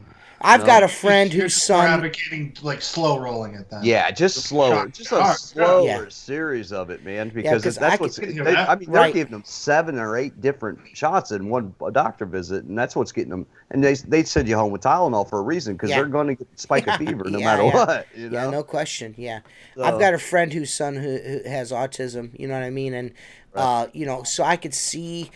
I mean, some people say that's a fairly new disease. I don't know. I mean, I wouldn't know, but they're saying, they just couldn't diagnose it. They just figured out how to diagnose it or whatever. I've read things that people think it's DNA, like it's the autism is a higher evolution of self. You know what I mean? Because most autistic people are brilliant. Like an evolution. Yeah, like brilliant. Yeah. I don't know. It's. Who knows, man? You're never going to know until we will know years from now. You know what I'm saying? I'm a window cleaner. I don't know. Yeah. I guess Super Bug Blows. Y'all hang out with other window cleaners in your area, maybe grab a beer together, even help each other out on jobs sometimes. I've never helped another guy in town do Not anything. much in town, no. I've hung out with guys outside of town. You know what I mean? Like Josh and, Mark and Richie and Seth. Not Tim yet, but soon. One of these days soon. Yo, what's up, Jason Snyder? Jason Snyder, dudes like that. In the area, I'm friendly with guys when I see guys out. There's another guy in town. Like I said, we bid the same jobs a lot. We'll pull up on the job at the same time. We're friendly, you know what I mean? But we're not like, let's go get beers. You know what I mean? It's none of that. It's none of that. I go up and talk to other guys when I see them. I'm not there to take jobs though, because I'm not a commercial guy. I see a dude from out of town or something cleaning some glass or something, and I roll up like I'm at Staples going in there to get some shit or whatever, and there's a guy cleaning the windows. I'll say what's up, and shit like that, and we'll bullshit for a second, and I just keep it moving. I don't focus on the competition, man. I don't even think about it, because if you do, then you're gonna fall into a trap. You just gotta do your fucking thing, man. There's plenty of windows out there. You just gotta, some people like cheap window cleaning and don't give a shit if the edges look like shit or if it's got rundowns and streaks. Some people are like, them motherfuckers better be like there's windows so clean you think I stole them bitches. You know what I mean? Some people are, it just all depends. You know what I mean? So you just gotta. I got this one guy that'll follow me around. He'll talk to me. I mean, we're friendly, but like I do 5 commercial accounts here in town on trade out just for happy hour purposes for Leah and I for date night. And every time we talk, within a day he has a business card there. And then he'll still come to me and talk to me at the same account. So he'll bid on them right after we're done talking every single time. Yeah, I got it like that. Yep. I got a guy that we market through the same company.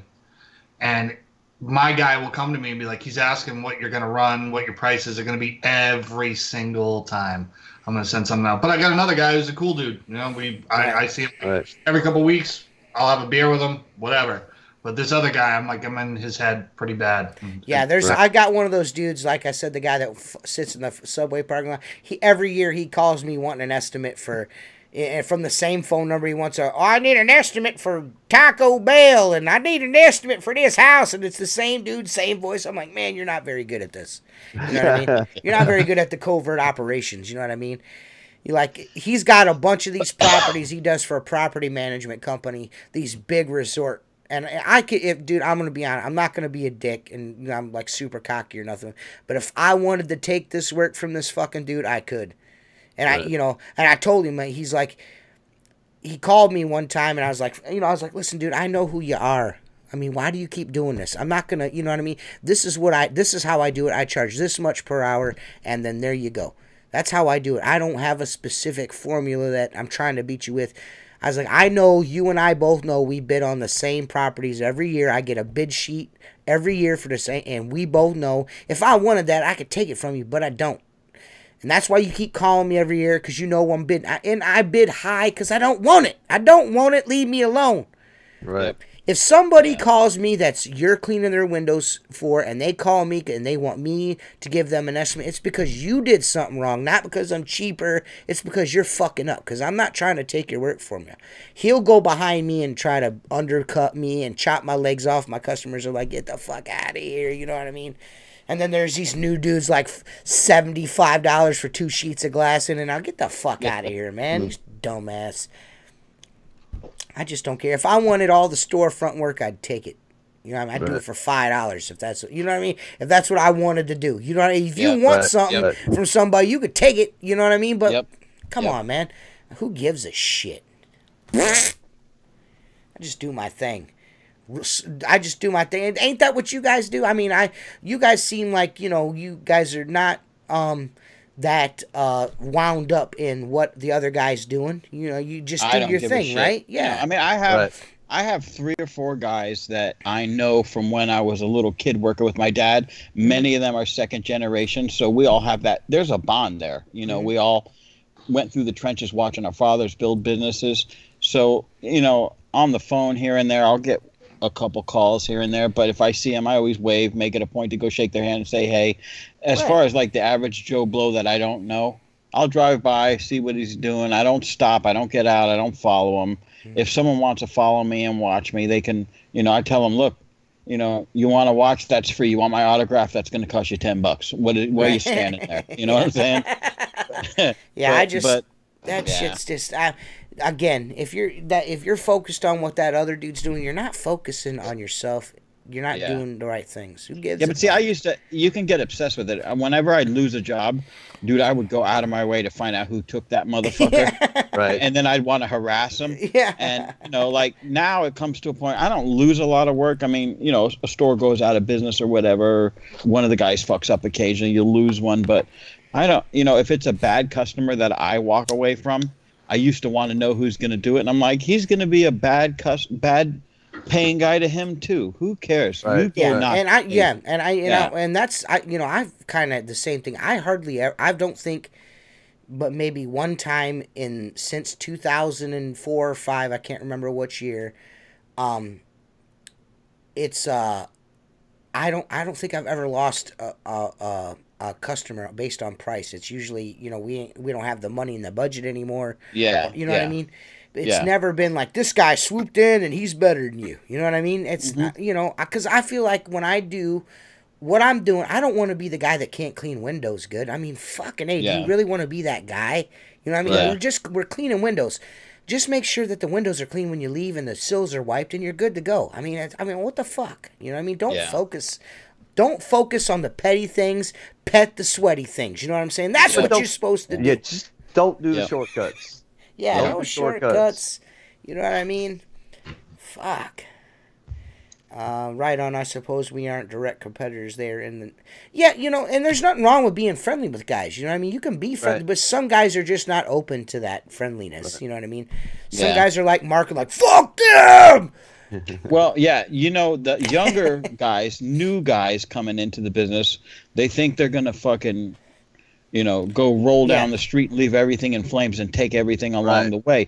The older, seasoned veterans, or someone who's been in business for at least 10 years, has the attitude, do whatever you want, I don't give a fuck. Yeah, there's a guy here in, like, it was kind of public earlier this spring, or last spring, that, lives up the shore from me, and he was like, saying a few things. We went back and forth because we cleaned the same house and all that shit. He's up a little, more east of me, but still on the lakeshore. And I'm just like, he's like, really, I don't know if I got in his head because I did this house or what the case may be, but I don't give a fuck. I'm not focused on you, dude. Yeah. I mean, I don't care what you're doing. I mean, you're a young dude. I know how you do things. You and I do two different things. You know what I mean? I gotta get through my routes and not worry about yours. Yeah, I don't give a shit, dude. If somebody calls me and wants me to do a house, I go and bid the job. If you did it before and they call me, you did something that they didn't like. I don't need you to tell me like they're not gonna pay or while you're out fucking seal coating driveways, I'm cleaning fucking windows. You know what I'm saying? I'm not. You know what I mean? I'm not trying to salt nobody's game, but I'm not worried about what you're doing. You shouldn't be worried about what I'm doing. If one of your customers called me or one of my customers called you, obviously I've done something. Or you've done something that turned that customer off, and they're looking for someone else. There's nothing I can do about it. That's not their fault. That's your fault. Yeah, that's not, and it's not. Yeah, go ahead. I had a local mall here where there was a coffee shop that originally was a Starbucks. Then Starbucks pulled out because they wouldn't get them a drive-through, and then it became a privately owned coffee shop. And I picked up that account, and I had everything around it, and then that went out and another one came in, and all of a sudden I see this old guy, never seen him before, in his mid-60s, washing the place, right? Mm-hmm. And I mean, I never had seen the guy, and I just walk up to him and shake his hand. I'm like, how you doing? And he says, all right, now here where I am, it's generally known if you have an account and it goes out of business, you really have the next person to come in, but this guy got this account. So he says to me, I see you guys here every Monday, and he says, the only reason I'm here is because I have their other location. I'm like, look, that's cool. I said, I have no problem with that. I said, look, just don't spread your wings because I have everything around here. Anybody in here that cleans belongs to me. There are accounts that don't clean. If you want to go in, they're not going to pay you because I've either walked away or they just keep saying no. Mm-hmm. He says, I don't want anything else in here. So we shook hands on that, and for over a year, I'd see him every Monday. I'd always wave, nice old guy. Well, like a year later, then that place eventually closed up. They didn't make it. And someone called me from a yogurt place, and I went there. I bid the job. I didn't ask who was doing it. I took the account. They said they just weren't happy. And like a month later, he calls me. He's like, "Remember me? It's Ted from Ted's Window Cleaning." I'm like, "Yeah, the old guy. What's up?" And he goes, "You took that yogurt store from me." And I'm like, "Dude, I didn't know it was you." I said, "He was unhappy." I said, "Well," I said, "Look, you go iron things out with the guy, and you can have your account back." I said, "I'm not looking to the guy's retired. He does a house a month, and he does 2 or 3 storefronts. Right. What am I gonna get on the Forbes list because I took his fucking yogurt store?" But it really bothered him. So I go, "You know what? Tell you what, I'll take care of this." I walked in the yogurt store. I gave him the bill for the month's service. When I finished, I said, "Listen, I can't clean your windows no more." "Why do you want?" And I said, "Because the guy that was doing it is my uncle. I can't." I said, "And you know what? I've spoke to him. He's going to do a better job for you. Let him back." And he goes, "Okay." So I called the guy back. "Dude, I want to buy you lunch. I don't want to hang out. I don't want you to buy me lunch." I did the right thing based on what I feel. Right. A lot of people out there listening are probably going, "What a fucking dumbass." No, I'm not a dumbass. I don't look over my shoulder, and I have respect. Right. And I want people to have respect for me. Right. And that's just the way I run. Yeah. That's the best way to do it. Does anyone else have? We got about 10 minutes. I don't know. No more questions. So I don't know. I think we have a guest Wednesday night. I'm not sure. I haven't spoken to him again yet. But we may have a guest Wednesday night. We're also soon here. Hopefully, I'll find out sometime this week. I think we're gonna have a super awesome guest, and that may be an earlier podcast or a recorded episode. I'm not exactly sure, but if it does go down, it does happen. I think it may be one of the cooler episodes we've done in a while. Since we had Luke and Rihanna on, and before that, Philip was pretty fun to have on, but now he's turned into. Simpo. He turned into the boiled up fucking bunny rabbit lady.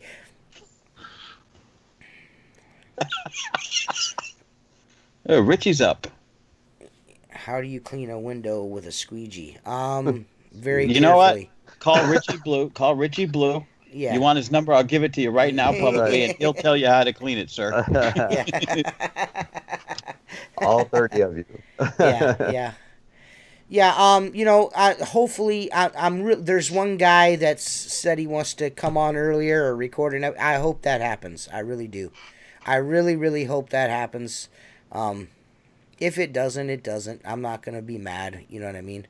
You want to be fucking lame and not, that's cool too. You know what I mean?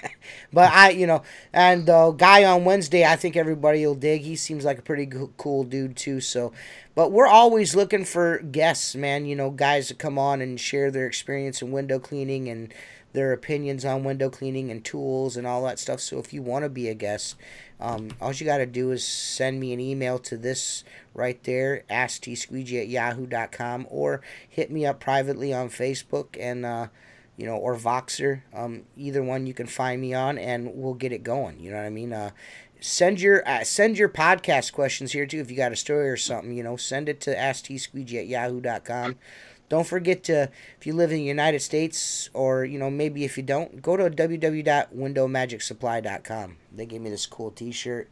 They actually have a few t-shirts I'm going to send to some people. Mark and Tim are those people. I need some more shirts. They gave us all a t-shirt, so I got to get those sent to you guys.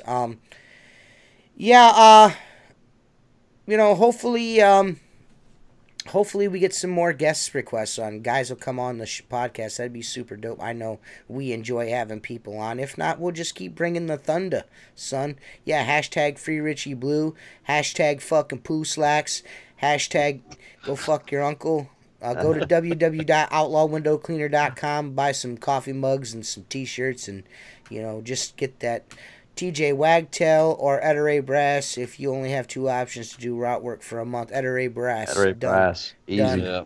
No Wagtail for T Squeegee. Actually, I think I'm going to be trying out a Wagtail product here soon. So, someone is sending me one to try out. So I'm gonna try it out. You know what I mean? I'm always willing to try something new. Like I said, I'm gonna try the accelerator handle. Hold that way. I've tried I'm gonna give it a shot. You know what I mean? Maybe I'll do a couple of videos on each the accelerator handle and the wagtail, and just you guys can watch me fuck up with a wagtail and be like, dude, you're doing it wrong, and you know what I mean? All that cool shit. I just I just want to mix it up for the channel, do different things, you know what I mean? So, and try it out. I'm going to do a Tanner mod video for you guys this week. That's what's going to come out on my channel this week. Hopefully Mark does his part on that, and I will take care of it. All right. I want to say one thing about the wagtail, because all the hype and everything, and I've seen guys that are rock stars with it. Wagtail is like when you're a kid and you wreck on your bicycle, the first thing you do is look around to see if anyone saw. So I bust out the wagtail. I make sure no one's looking, because I know I'm going to look like total amateur hour here. Yeah. And I'll get 2 or 3 windows played with it, and I'm like, I put this back in the truck right now. I feel like the wagtail, when I got the wagtail, I wasn't sold the proper equipment. I feel like when I got the wagtail, if you're, you should it should come with that you need that arm to make it fucking, you know what I mean? Like I bought that long arm pole that has the bend to it. Yeah, you need that one with or they got that attachment with the bend in it. You need to buy that. You know what I'm saying? But, I'm going to give them a try and try them out for, prosperity's sake, and what you guys can watch me fail epically. I have no problem with that. The Tanner mod video is the drilled out squeegee channel, and that's for what? Why do we do that, Mark? So our squeegee drains leave less drag lines up at the top, even if you trim the window in. It's like pouring gasoline out of a can without a vacuum cap on it. Yeah, very simple. Go. And I have a channel, but I have an extra channel, and I'm gonna do another Tanner mod to a handle too. I'm gonna mod a T-bar handle, and this is real simple stuff. All you need is a drill bit. I've already got one, but I'll do the whole explanation video. Show me doing it, and we'll get down, look at the clowns, see if you guys like it. It's pretty cool, man.